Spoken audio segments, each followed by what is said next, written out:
बिस्मिल्लाहिर्रहमानिर्रहीम। अस्सलाम वालेकुम फ्यूचर डॉक्टर्स। आज हम पढ़ने वाले हैं बायो एनर्जेटिक को।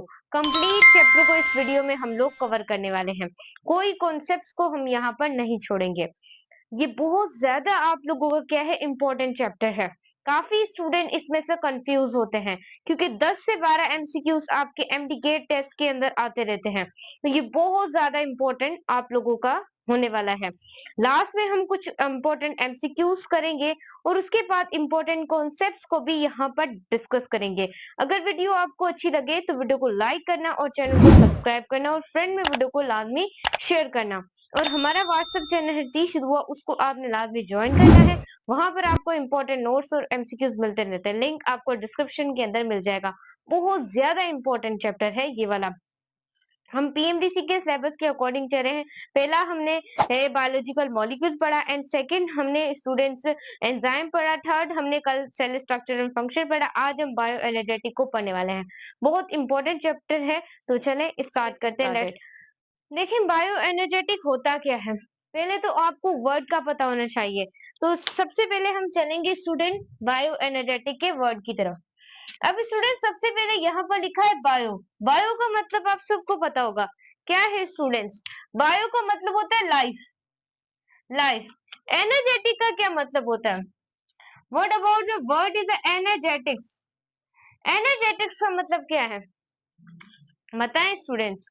तो एनर्जेटिक का मतलब होता है एनर्जी की कन्वर्जन करना। कह सकते हैं आप लोग एनर्जी को कन्वर्ट कैसे होती है और एनर्जी किस तरीके से, आप दोनों मीनिंग दिखा सकते हैं। एनर्जी की किस तरीके से ट्रांसमिशन होती है। सही।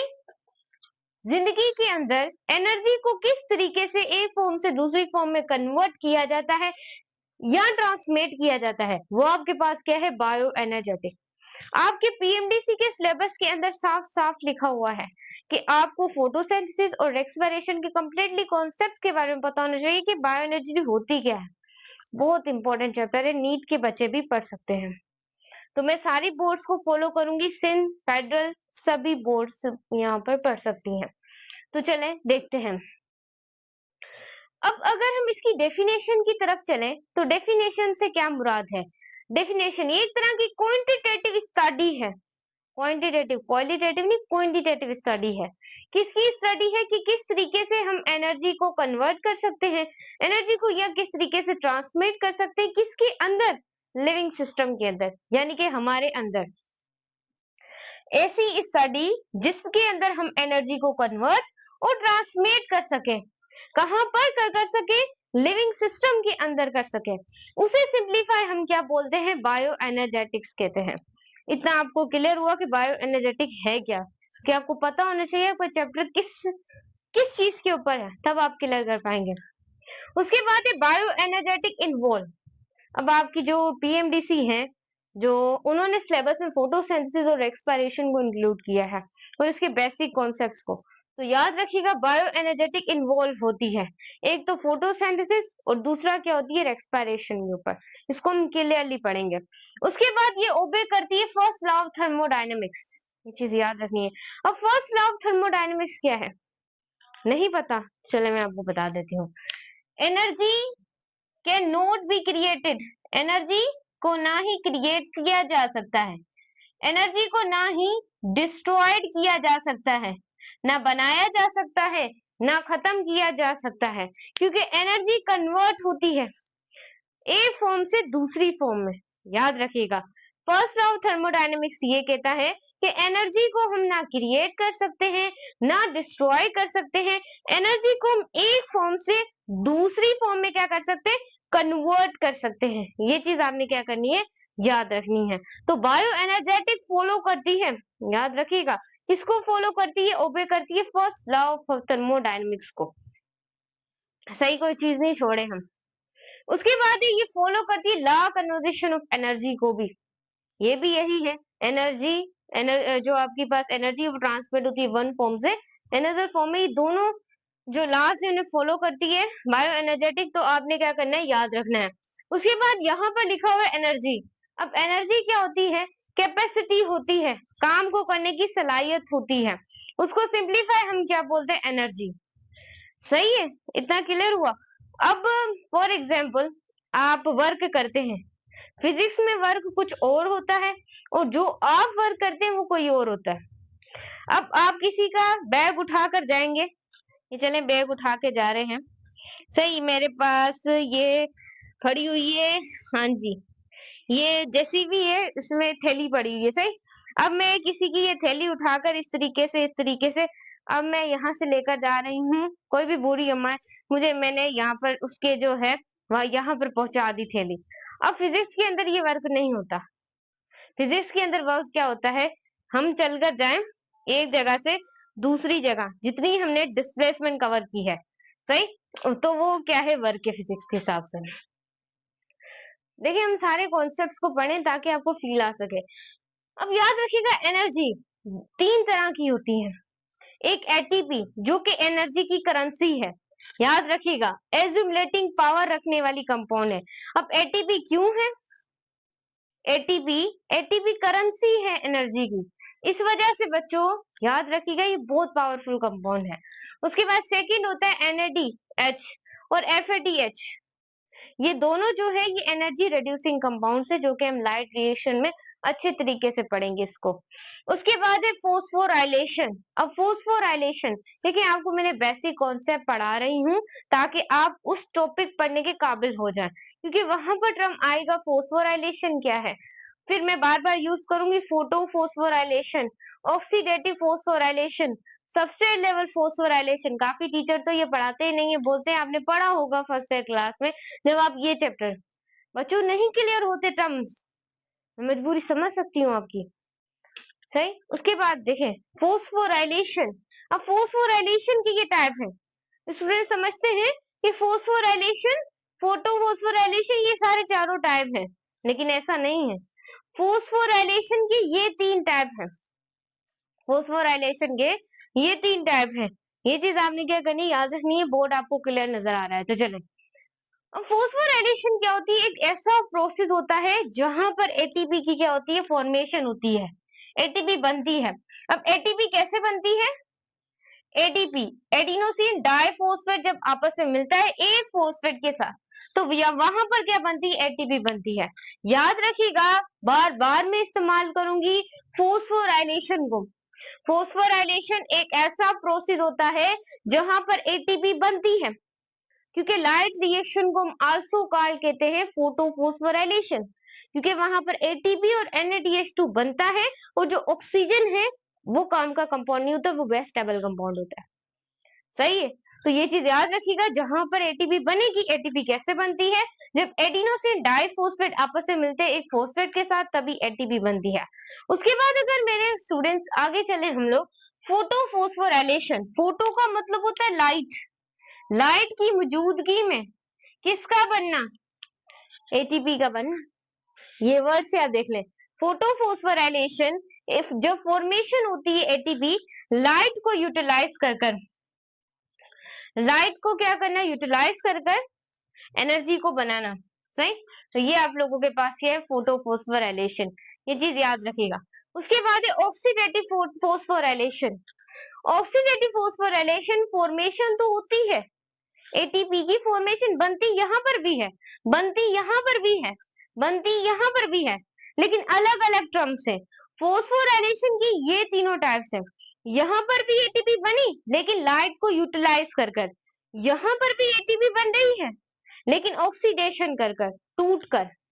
जैसे याद रखिएगा, ये बार बार एमसीक्यूज आता है कि ऑक्सीडेटिव फोस्फोराइलेशन कहां पर ओकर होती है, तो क्रिस्टी ऑफ माइटोकॉन्ड्रिया। कल वाला अगर आपने लेक्चर मिस कर दिया है तो आप ये चैप्टर को नहीं पढ़ सकते, क्योंकि वहां पर मैंने आपको जो पीएमडीसी के according mitochondria, endoplasmic reticulum, Golgi body थी, सारी जो चीजें हमने पढ़ी थी वो सारी उसके अंदर है, जितने भी न्यूक्लियस पढ़ा था, क्रोमोसोम्स पढ़े थे। तो अगर आपको नहीं पता तो ये चैप्टर बहुत मुश्किल होगा। अब आपको क्रिस्टी का नहीं पता, क्रिस्टी क्या है, लेकिन माइटोकॉन्ड्रिया क्या डबल मेम्ब्रेन बाउंड ऑर्गेनेली है, क्या है, डबल मेम्ब्रेन बाउंड ऑर्गेनेली है, इसे टू मेम्ब्रेन बाउंड ऑर्गेनेली भी कहते हैं।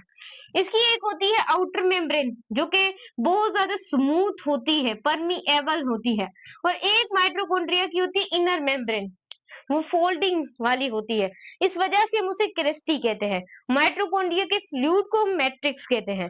और याद रखिए इनर मेम्ब्रेन ऑफ माइटोकॉन्ड्रिया यानी कि क्रिस्टी ऑफ माइटोकॉन्ड्रिया में होती है कौन? Oxidative phosphorylation. क्लियर है? उसके बाद अगर स्टूडेंट्स हम बहुत डिटेल में पढ़े हैं पीएमडीसी के सिलेबस में कि बहुत ज्यादा डिटेल करे हैं हम लोग ताकि आपके कॉन्सेप्ट्स आप गेन करें, ताकि आपको समझ आ सके क्या पढ़ना है। उसके बाद है सबसे लेवल फॉस्फोराइलेशन। ये क्या होती है? देखें बहुत आसान है।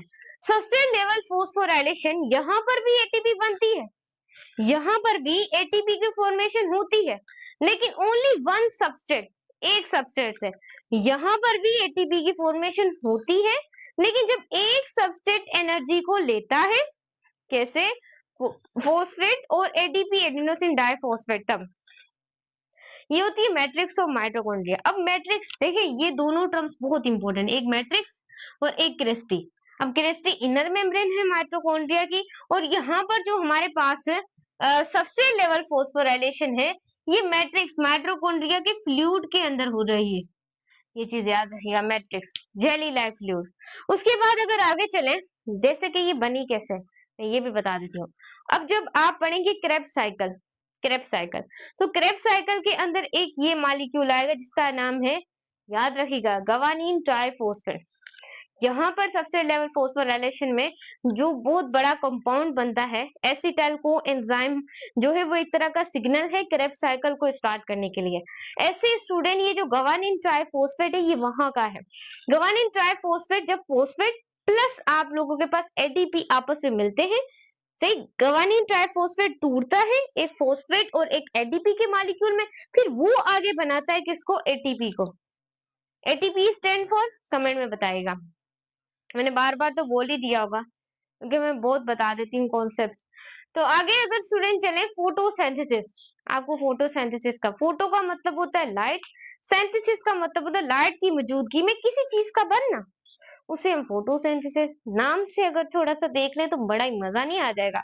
देखिए फोटोसिंथेसिस एक ऐसा प्रोसेस होता है, आप ये भी डेफिनेशन बना सकते हैं कि एनर्जी जो पुअर कंपाउंड, अब एनर्जी पुअर कंपाउंड कौन से हैं? कार्बन डाइऑक्साइड और वाटर है, in the presence of the, हमारा सूरज बाबा, सनलाइट, सनलाइट की प्रेजेंस में क्या बने? ग्लूकोज बने। सही, आप ऐसे भी फोटोसिंथेसिस, आप दूसरी भी डेफिनेशन याद रखिएगा, एक ऐसा प्रोसेस जहां पर हमारे प्रोड्यूसर, अब यहाँ पर प्रोड्यूसर्स क्या होते हैं? आपके प्लांट हैं, जो आपके प्रोड्यूसर हैं, वो बनाए, क्या बनाए? किसकी प्रेजेंस में? सनलाइट की प्रेजेंस में। सिर्फ फूड को बनाए, जैसे carbon dioxide, water, energy poor compound है, और क्लोरोफिल ये आपस में मिलकर और इसको ग्लूकोज को बनाए। जैसा कि फोटोसिंथेसिस के अंदर चार कंपोनेंट्स बहुत इंपॉर्टेंट होते हैं, यही जो चार कंपोनेंट है ये फोटोसिंथेसिस करवाते हैं। एक होता है आपका लाइट, जो कि बेसिक है। उसके बाद आपके पिगमेंट्स, पिगमेंट्स क्या होते हैं बताएं? जो कि प्लांट को कलर देते हैं, मैंने यहाँ लिखा भी होगा पिगमेंट्स। उसके बाद कार्बन डाइऑक्साइड तो बहुत इंपॉर्टेंट है, और साथ में पानी, ये चार चीजें हमने याद रखनी है। सही, उसके बाद है लाइट, पिगमेंट्स, क्लोरोफिल, ये बहुत इंपॉर्टेंट चीजें हैं, बहुत ज्यादा इंपॉर्टेंट चीजें हैं। तो चले, लाइट क्या होती है बच्चों? आपने फिजिक्स में एक चैप्टर है, मैं अगर आपको बताना चाहूँ, जो चैप्टर नंबर 13 है आप लोगों की 11th की बुक में, उसका नाम है फिजिकल ऑप्टिक्स, जहां पर आप कंप्लीटली लाइट के बारे में आए हो, मैंने आपको पढ़ाया हुआ है ये भी। अब फिजिकल ऑप्टिक्स के अंदर लाइट को ऐसे ही नहीं डिस्कवर हुआ, काफी ज्यादा साइंटिस्ट आए थे। एक आया था हाइजेंस प्रिंसिपल, क्या आया था? हाइजेंस, एक तरह का क्या है? प्रिंसिपल है, जिसने पूरी लाइट के बारे में रिसर्च की। पहले तो कहा जाता था कि लाइट क्या है? एक पार्टिकल नेचर है, वेव नेचर नहीं। पहले उसे एक नेचर की लाइट कहा जाता था, जो हाइजेंस के प्रिंसिपल ने बताया था हम लोगों को। लेकिन बच्चों एक साइंटिस्ट था, तब ये ट्रेंड करा था, तब ये ट्रेंड करा था। फिर उसके बाद एक और भी साइंटिस्ट आया था, उसका नाम अभी मुझे याद नहीं है, वो बोल रहा था कि लाइट वेव नेचर भी है। फिर ज्यादातर लोग इसे मान रहे थे, वो बेचारा मर गया, उसके बाद माना गया कि लाइट वेव नेचर भी थी, ये भी कह रहा पार्टिकल नेचर, इसकी तो उसकी नहीं बेचारे की मानी थी। फिर ऐसा ऐसा डिस्कवर हुआ कि जो लाइट है वो वेव नेचर भी है और पार्टिकल नेचर भी है। अब लाइट क्या है? ये इलेक्ट्रोमैग्नेटिक फॉर्म है, किसकी इलेक्ट्रोमैग्नेटिक फॉर्म है? एनर्जी की। और जो लाइट है वो डुअल नेचर है। डुअल नेचर क्यों है? Light is act, particle nature भी रिएक्ट करती है, लाइट एक्ट करती है एज अ वेव नेचर भी क्या करती है? एक्ट करती है। उसके बाद याद रखिएगा केमिस्ट्री के अंदर भी आप पढ़ते हैं, लाइट कंटेन करती है पैकेट्स, लाइट कंटेन करती है पैकेट्स ऑफ एनर्जी। उन पैकेट्स ऑफ एनर्जी को आप क्या बोलते हैं? फोटॉन्स। ये टर्म्स आपने याद रखनी है। उसके बाद लाइट हैज यूनिट्स। देखिए लाइट के पैकेट है तो फोटोन है, लाइट के यूनिट ऑफ एनर्जी तो क्वांटा है। ये चीजें याद रखिएगा, वो बहुत इंपॉर्टेंट चीजें आपको बता रहे हैं। तो डॉक्टर दुआ की बात माने, आगे चले। हाँ जी, लाइट क्या होती है? विजिबल होती है। विजिबल जो लाइट होती है, जैसे अर्थ के ऊपर फॉल होती है तो क्या होता है? तो हमारे जो प्रोड्यूसर है, हमारे प्लांट्स, वो उसे कैप्चर करते हैं। कैप्चर करने के बाद जो सीमार रेंज होती है वो जो विजिबल लाइट की, अब जो मैक्सिमम जो एब्जॉर्ब होती है आपकी लाइट, मैक्सिमम, यहाँ पर अगर स्टूडेंट्स देखें हम, कहाँ गया? हाँ जी, जो मैक्सिमम एब्जॉर्ब होती है लाइट वो होती है रेड, रेड, ब्लू। अब रेड 617, आपने एक विजिबल स्पेक्ट्रम देखा होगा, इसके अंदर देखिए एक विजिबल होता है, आपने पढ़ा होगा मैट्रिक में भी, विजिबल लाइट। अब विजिबल लाइट आप लोगों के पास वायलेट, जैसे कि आपने पढ़ा होगा इंफ्रा रेज होती हैं, यूवी रेज होती हैं, अल्ट्रावायलेट रेज, ये सारे तरीके से अल्ट्रावायलेट रेज ही कहते हैं। उसके बाद माइक्रोवेव्स होती हैं, मैक्रोवेव्स होती हैं, ये सारी कुछ तरह की इस तरीके से वेव्स होती हैं। अब यहाँ पर देखें, आप लोगों के पास एक स्पेक्ट्रम बनता है जिसे वेग बोर्ड कहते हैं। आई होप आपने ये सुना हो, violet, indigo, green, blue, yellow, orange, red. सही, एक ही व्हाइट लाइट होती है, उसके ये 7 कलर्स होते हैं। एक ही व्हाइट लाइट होती है, उसके ये क्या होते हैं? 7 कलर होते हैं। ये चीज आपने याद रखनी है। अब यहाँ पर जो मैक्सिमम जो एब्जॉर्ब होती है, मैंने यहाँ पर लिखी है, पूछा जाता है एमसीक्यूज कि रेड जो है उसकी वेवलेंथ कितनी है? 670 नैनोमीटर। ब्लू की वेवलेंथ कितनी है? 430 नैनोमीटर। एक बार और बता रही हूँ, रेड की 670 है, ब्लू की 430 नैनोमीटर है। उसके बाद अगर आगे चले, पिगमेंट्स। अब पिगमेंट्स क्या होते हैं? पिगमेंट्स एक केमिकल सब्सटेंस होते हैं जो कि प्लांट को कलर प्रोवाइड करते हैं। आगे चलें, फोटोसिंथेसिस रिक्वायर होती है, ये चीज आपको पता होनी चाहिए, एक तो क्लोरोफिल में, एक कैराटिनॉइड्स में, ये चीज आपने याद रखनी है। अब क्लोरोफिल क्या होते हैं? क्लोरोफिल की डिफरेंट फॉर्म्स होती हैं, chlorophyll A, chlorophyll B, chlorophyll C, chlorophyll D and chlorophyll E. लेकिन जो मोस्ट इंपोर्टेंट होते हैं वो 2 ही होते हैं, एक क्लोरोफिल ए और दूसरा क्लोरोफिल बी। अब जो क्लोरोफिल ए के अंदर ब्लू इंपॉर्टेंट होता है, क्लोरोफिल बी के अंदर ब्लू, रेड, ऑरेंज। ये बहुत इंपॉर्टेंट एमसीक्यूज है कि क्लोरोफिल ए जो है उसके अंदर कौन सा कलर होता है? तो ब्लू।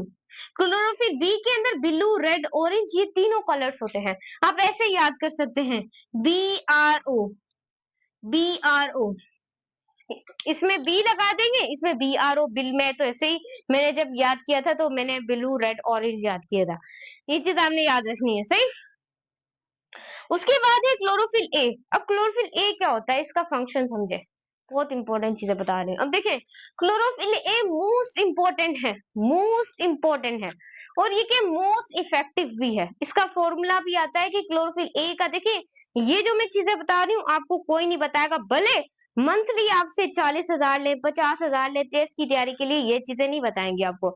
याद रखिएगा, मोस्ट अबंडेंट, मोस्ट इफेक्टिव, इसका formula C55, H72 and O5N4Mg, ये इसका क्या होता है? फॉर्मूला होता है। और क्लोरोफिल ए का जो फंक्शनल ग्रुप होता है वो मिथाइल होता है। ये बहुत इंपॉर्टेंट चीज है, फॉर्मूला याद करना है, इसका फंक्शनल ग्रुप तो भूलना ही नहीं है, मिथाइल ग्रुप CH3। उसके बाद हमारे पास आता है क्लोरोफिल बी।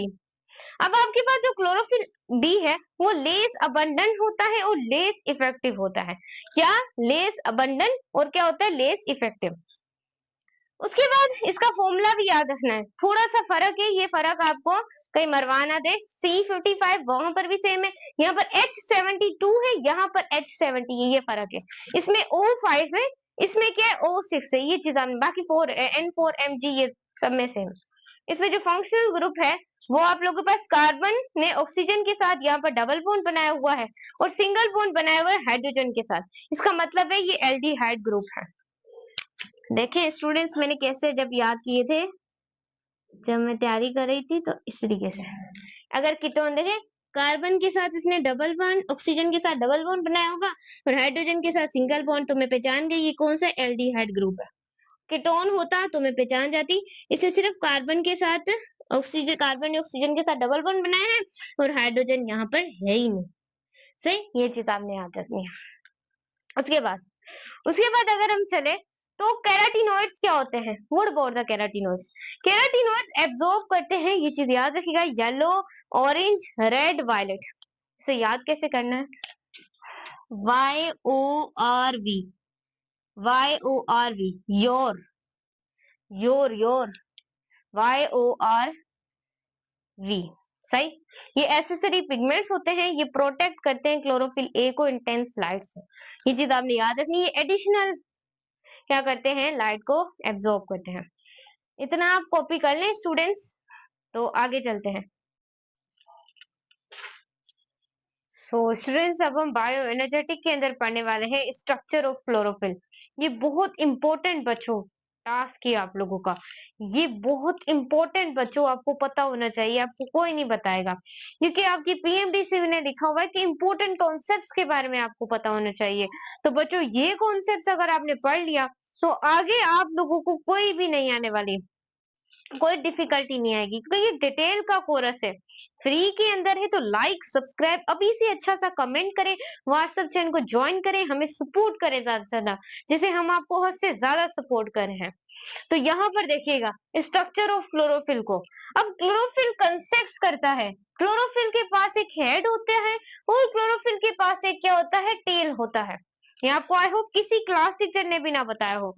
तो याद रखिएगा क्लोरोफिल की स्ट्रक्चर में क्लोरोफिल का एक हेड होता है और एक क्लोरोफिल का क्या होता है? एक टेल होता है। सही।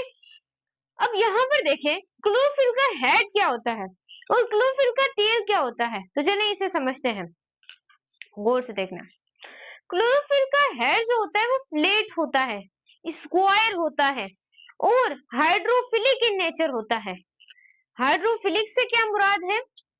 जो कि वाटर लवर हो, वाटर वाटर को क्या करे? लव करे, वाटर को लाइक करे। तो ये क्या होता है? हाइड्रोफिलिक होता है, यानी कि पोलर होता है। ऊपर वाला हेड जो होता है क्लोरोफिल का क्या होता है? पोलर होता है, हाइड्रोफिलिक होता है। और याद रखिएगा वो मेडअप होता है परफोरेंट रिंग्स। किससे बना होता है? परफोरेंट रिंग्स से। और जो आपके पास जो टेल होता है वो लॉन्ग चेन होती है। किसकी लॉन्ग चेन होती है? हाइड्रोकार्बन्स की। जो क्लोरोफिल का टेल जो है वो लॉन्ग चेन्स है। आपको कभी किसी ने बताया था कि क्लोरोफिल के टेल के अंदर, टेल सुना ही नहीं होगा, क्लोरोफिल के टेल के अंदर लॉन्ग चेन होती है हाइड्रोकार्बन्स की। और वो क्या होता है? हाइड्रोफोबिक होता है नेचर में। हाइड्रोफोबिक से क्या मुराद है? जो कि वाटर हेटर हो, वाटर हेटर हो, लवर ना हो, वाटर को रिपेल करे। अगर दो अनलाइक चीजें आ जाएंगी तो वो एक दूसरे को क्या करेंगी? फिजिक्स के हिसाब से वो अट्रैक्ट करेंगी, लेकिन बायोलॉजी के हिसाब से वो कभी भी डिसॉल्व नहीं होंगी। ये चीज आपने याद रखनी है। ये हिस्सा क्या होता है? नॉन पोलर होता है। क्या होता है? नॉन पोलर होता है। तो ये चीज आपने क्या करनी? याद रखनी है। उसके बाद याद रखिएगा जो भी टेल होती है क्लोरोफिल की वो किससे बनी होती है? फाइटोल से बनी होती है। और फाइटोल का फॉर्मूला याद रखना है C20H39, बहुत इंपॉर्टेंट है। अब उसके बाद आपने यहाँ पर इसकी स्ट्रक्चर देख लेनी है, तो चलिए स्ट्रक्चर देख लेते हैं। अब स्टूडेंट्स यहाँ पर इस तरीके से क्या लगी होंगी? ये 1 रिंग देख रहे हैं, ये 2, ये 3, ये 4 और ये 4 लगी हुई है रिंग्स। सही। अब यहाँ पर देखिए फाइटोल है, पायरोल रिंग से, परफोरिक रिंग से यहाँ पर मैग्नीशियम और नाइट्रोजन इस तरीके से लगे हुए हैं। तो ये इसकी क्या है? स्ट्रक्चर है। बस हमने स्ट्रक्चर को देख लेना है। उसके बाद स्टूडेंट्स ये कॉन्सेप्ट आपको पता होने चाहिए, एक कार्बन डाइऑक्साइड का, एक वाटर का, और किस तरीके से ये हुआ। फिर हम फोटोसिंथेसिस की तरफ अच्छे तरीके से लाइट रिएक्शन को पढ़ पाएंगे ना, जब हमें बेसिक कॉन्सेप्ट आपको क्लियर मुझे हो जाएगा कि मैंने अपने बच्चों को प्रिपरेशन करवा दी है। मैंने उनकी अच्छी खासी सपोर्ट कर दी है, अब आपने मेरी सपोर्ट करनी है। उसके बाद कार्बन डाइऑक्साइड। कार्बन डाइऑक्साइड क्या होती है? की ऑफ फोटोसिंथेसिस, जो चाबी होती है चलाने की। अब अगर आप कोई भी बाजार में जाते हैं, कोई भी ऐसी, फॉर एग्जाम्पल आप कोई कार बच्चे के लिए लेके आते हैं, सही, बच्चे के लिए कोई कार लेकर आते हैं, तो आप बच्चे के लिए कार लेकर आते हैं, तो आप देखते होंगे कि उसके अंदर चाबी लगाएंगे तब वो कार ओपन होगी। अगर कोई ताला लेकर आते, फॉर एग्जाम्पल ये ताला है, अब इस ताले को खोलने के लिए एक स्पेसिफिक की जरूरत होगी।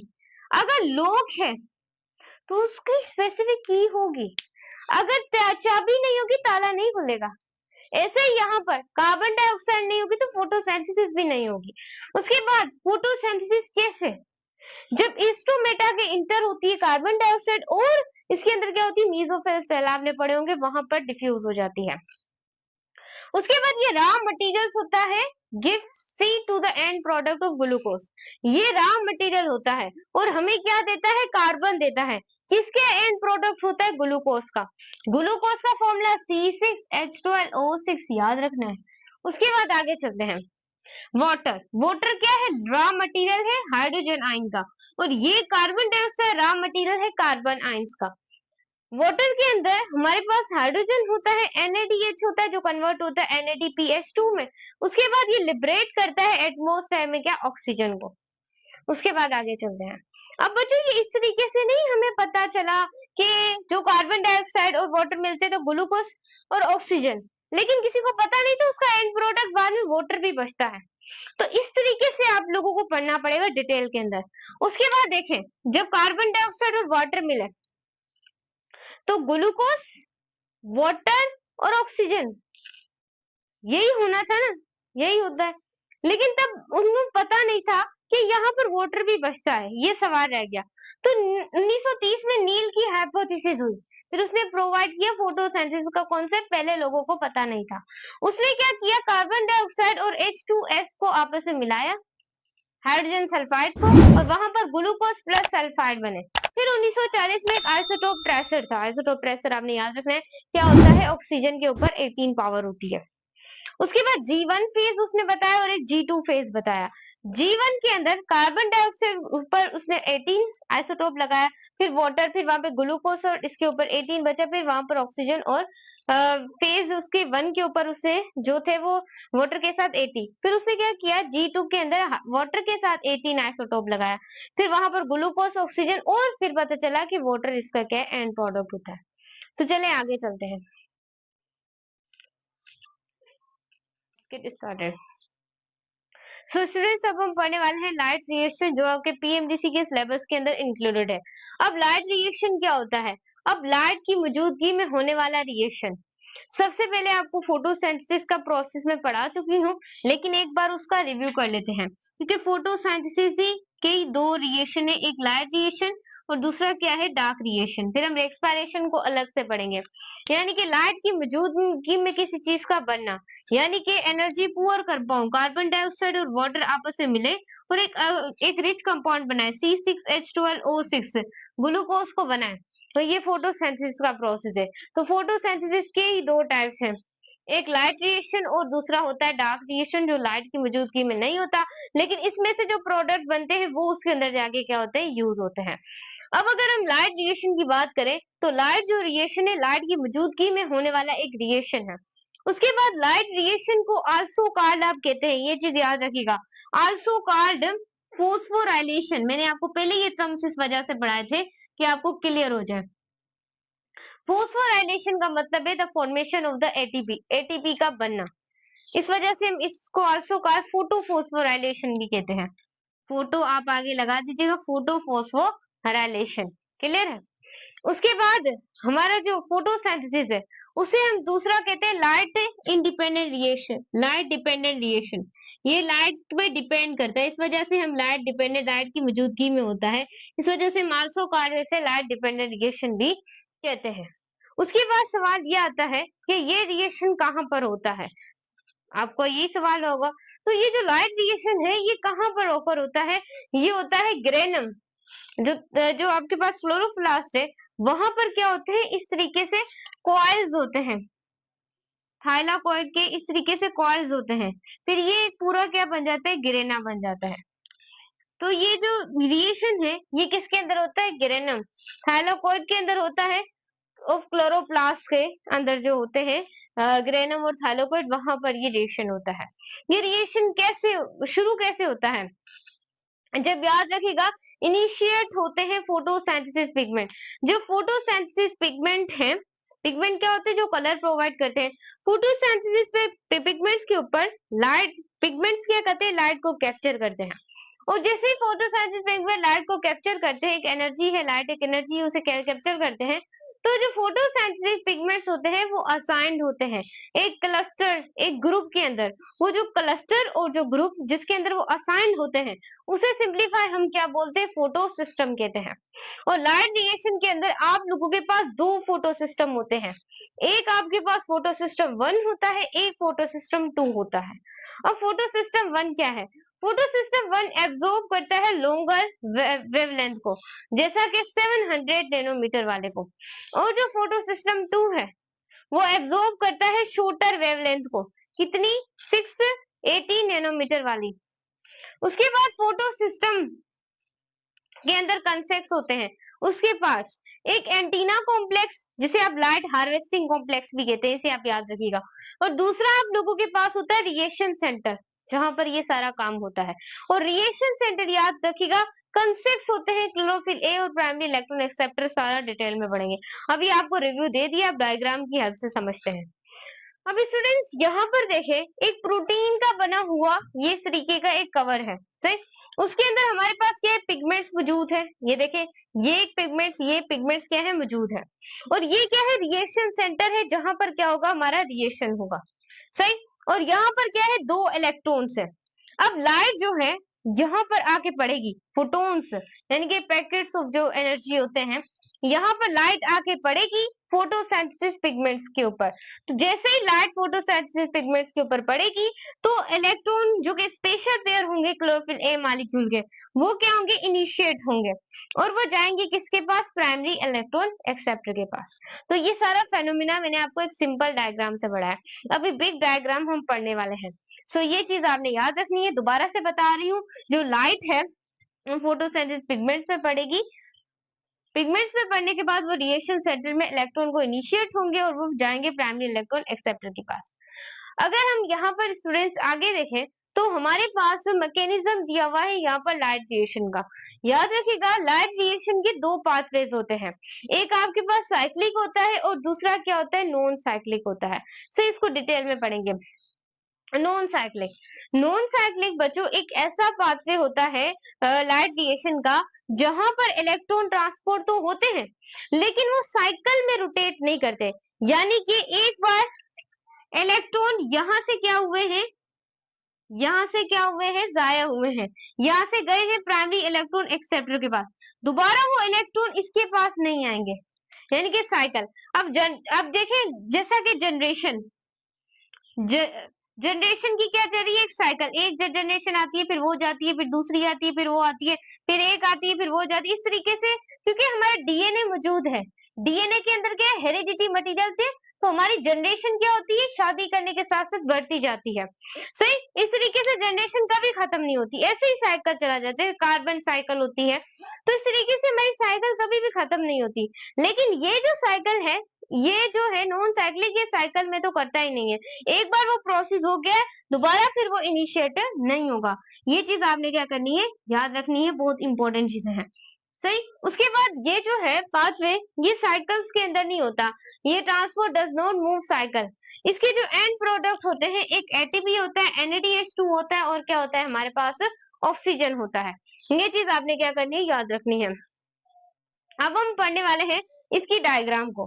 एक हमारे पास है फोटो सिस्टम 2 और एक है फोटो सिस्टम 1। अब आप मुझसे सवाल करेंगे कि मैम फोटो सिस्टम 1 को यहाँ रखना चाहिए था, फोटो सिस्टम 2 को बाद में क्यों नहीं रखा?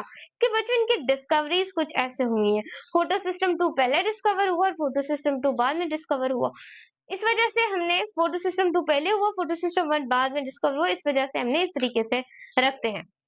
अब अगर स्टूडेंट्स यहाँ पर चले, तो यहाँ पर क्या है, रिएक्शन सेंटर है, और यहाँ से क्या बढ़ रही है, लाइट आ रही है, और लाइट कहाँ पर लगेगी? लाइट यहाँ पर पिगमेंट्स पर लगेगी और पिगमेंट्स यहाँ से क्या होंगे? फिर लाइट लगेगी तो इनिशिएट होंगे इलेक्ट्रॉन्स, फिर इलेक्ट्रॉन कहाँ जाएंगे? अपने प्राइमरी इलेक्ट्रॉन एक्सेप्टर। यहाँ पर इसका क्या मौजूद होगा? प्राइमरी इलेक्ट्रॉन एक्सेप्टर यहाँ पर मौजूद होगा।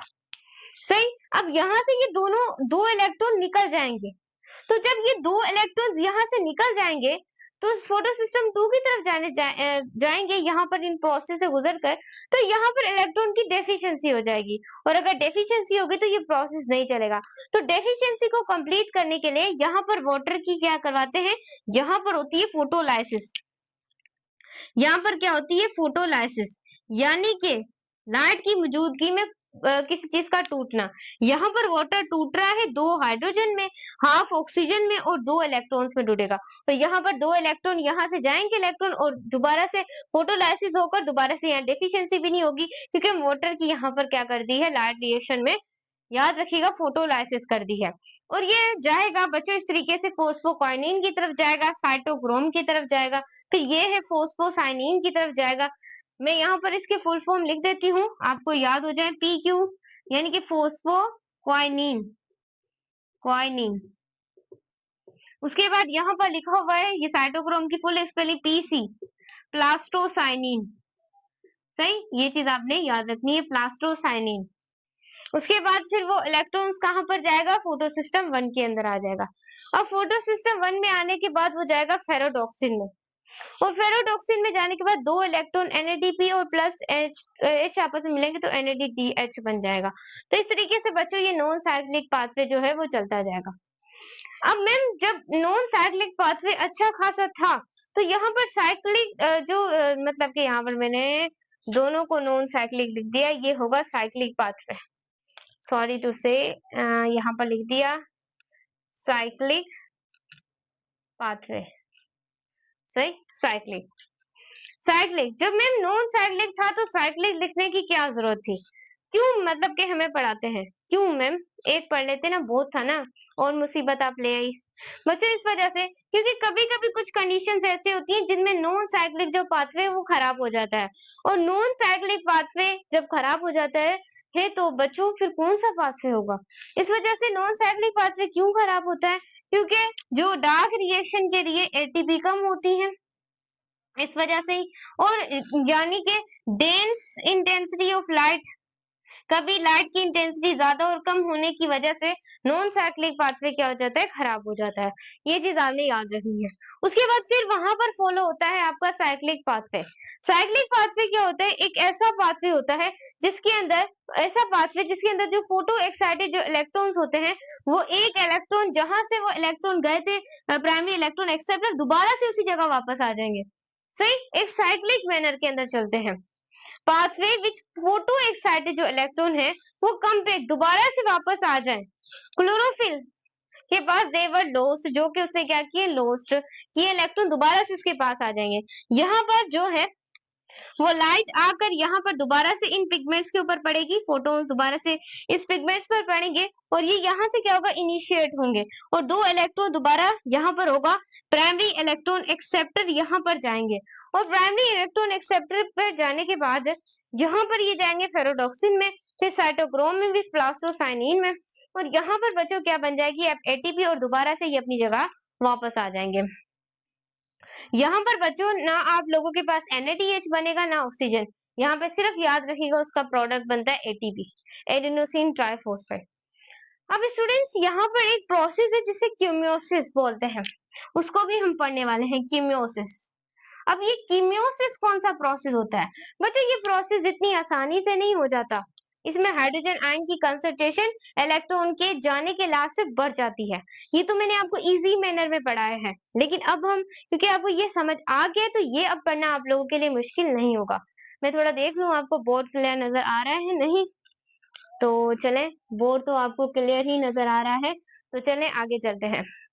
अब यहाँ पर स्टूडेंट कीमियोसिस क्या होती है? अब बच्चों जैसे यहाँ पर आकर लाइट लगी है इन फोटोसिंथेसिस पिगमेंट्स के ऊपर और यहाँ पर इलेक्ट्रॉन क्या हुए? यहाँ पर इनिशिएट हुए।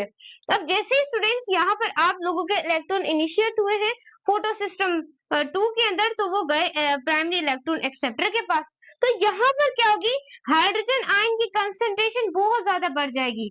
हाइड्रोजन आयन यहाँ पर भी हाइड्रोजन आयन, यहाँ पर भी हाइड्रोजन, बोथ आयन की कंसंट्रेशन बढ़ जाएगी। तो यहाँ यहाँ पर इसे ना फोटो सिस्टम 1 एक्सेप्ट करेगा, ना यहाँ पर आपके पास NADH2 रिडक्टेस, ये भी आप लोगों के पास एक्सेप्ट नहीं करेगा। यहाँ पर हाइड्रोजन आयन की कंसंट्रेशन को एक एक्सेप्ट करेगा, वो आपके पास क्या होगा, एटीपी साइंथेस। क्या होगा, एटीपी जो साइंथेस है वो इसे क्या करेगा, हाइड्रोजन आयन को अपने अंदर लेगा, और हाइड्रोजन आयन को लेने के बाद यहाँ पर हाइड्रोजन आयन की कंसंट्रेशन सही हो जाएगी। इस वजह से ये होता है केमियोसिस। क्या होता है, movement of hydrogen ion in semi permeable membrane में मूवमेंट ऑफ हाइड्रोजन आयन की, उसे हम क्या सिंप्लीफाई क्या बोलते हैं, केमियोसिस बोलते हैं। आई होप यू अंडरस्टैंड, ये इतना मुश्किल प्रोसेस नहीं है जितना स्टूडेंट्स ने बायो एनर्जेटिक को बनाया हुआ है, बहुत सिंपल कॉन्सेप्ट है। देखिए यहाँ पर क्या था, प्रोटीन्स की एक लेयर थी जिसके अंदर रिएक्शन सेंटर था और क्या थे, पिगमेंट्स थे, और यहाँ से लाइट आई और लाइट क्या पड़ेगी, फोटोसिंथेसिस पिगमेंट्स पे पड़ेगी, और यहाँ पर 2 इलेक्ट्रॉन क्या होंगे, एक्साइटेड स्टेट में चले जाएंगे, और फिर वहां पर वो जाएंगे तो यहाँ पर प्राइमरी इलेक्ट्रॉन एक्सेप्टर उन्हें एक्सेप्ट कर लेगा। और यहाँ पर हमने क्या बनाया है, 2 फोटो सिस्टम बनाए थे। यहाँ पर लाइट आकर पड़ी फोटोसिंथेसिस पिगमेंट्स पर, और यहाँ पर इलेक्ट्रॉन एक्साइटेड स्टेट में गए और प्राइमरी इलेक्ट्रॉन एक्सेप्टर। यहाँ पर हाइड्रोजन आयन की कंसंट्रेशन बहुत ज्यादा हो गई, फोस्फोकाइनिन साइटोक्रोम प्लास्टोसाइनिन में जाने के बाद वहां पर हाइड्रोजन की आयन की कंसंट्रेशन बहुत ज्यादा हो गई। फोटो सिस्टम 1 और NADH2 रिडक्टेज ने इन्हें एक्सेप्ट नहीं किया, तो यहाँ पर इसे एक्सेप्ट कौन करेगा, एटीपी साइंथेस इसे एक्सेप्ट कर लेगा। फिर फोटो सिस्टम 1 के अंदर इलेक्ट्रॉन जाएंगे, फेरोडॉक्सिन के अंदर जाएंगे। फिर ये अगर ये पाथवे खराब हो जाए तो फिर साइक्लिक पाथवे होता है, जहां से इलेक्ट्रॉन निकलते हैं दोबारा वहां पर ही साइकिल मैनर में आ जाते हैं। जैसे लाइट पड़ती है, फोटोसिंथेसिस पिगमेंट एक्साइटेड स्टेट में, इलेक्ट्रॉन्स जाते हैं फिर प्राइमरी इलेक्ट्रोड एक्सेप्टर के पास, फिर पैराडॉक्सिन, फिर साइटोक्रोम, फिर प्लास्टोसाइनिन, वहां से आपकी एटीपी बनती है, लेकिन ये 2 प्रोडक्ट नहीं बनते। एमसीक्यूज आ सकता है, तो ये सारी चीजें हमने याद रखनी है। तो स्टूडेंट्स हम पढ़ेंगे डार्क रिएक्शन को। प्रीवियसली हमने पढ़ा था कि हमारे पास लाइट रिएक्शन क्या होता है, सही। अब हम पढ़ने वाले हैं हमारे सेकंड टॉपिक को। तो हमने पढ़ा था फोटोसिंथेसिस को। फोटोसिंथेसिस फोटोसिंथेसिस एक ऐसा प्रोसेस है, हमने पढ़ा, जिसमें जो पुअर कंपाउंड्स होते हैं, कार्बन डाइऑक्साइड वाटर, वो मिलकर एक रिच कंपाउंड ग्लूकोज को बनाते हैं। लाइट रिएक्शन को हमने पढ़ा था लाइट डिपेंडेंट रिएक्शन, क्योंकि वो रिएक्शन जो है वो लाइट की मौजूदगी में होता है, और जो हमारे पास डार्क रिएक्शन है वो लाइट की मौजूदगी में नहीं होता। जो लाइट रिएक्शन के अंदर कंपाउंड्स मतलब के बनते हैं, उसके उनको ऐड करवाकर हम क्या करवाते हैं, डार्क रिएक्शन कराते हैं। तो चलिए देखते हैं। डार्क रिएक्शन जो है उसे हम केल्विन साइकिल कहते हैं, क्योंकि साइंटिस्ट का नाम था क्या था, केल्विन था, तो इस वजह से हम इसे केल्विन साइकिल भी कहते हैं। इसके अंदर होता क्या है, अब स्टूडेंट ये एक तरह का आपका क्लोरोप्लास्ट है, सही, एक तरह का, या फिर आप कुछ भी इसको समझ लें।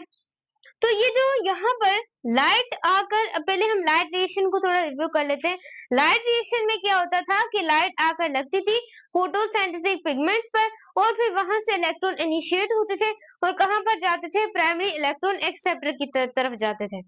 लेकिन यहाँ पर जो हमारे पास लाइट रिएक्शन के अंदर, जो यहाँ पर हमारे पास लाइट रिएक्शन के अंदर जो हमारे पास प्रोडक्ट बने थे, क्या क्या बने थे, एटीपी बना था, प्लस NADPH बना था, और प्लस में क्या बना था, ऑक्सीजन बना था। अब ये जो लाइट रिएक्शन में ये जो मॉलिक्यूल्स बने हैं, ये जाके केल्विन साइकिल में क्या हो जाएंगे, यूटिलाइज हो जाएंगे।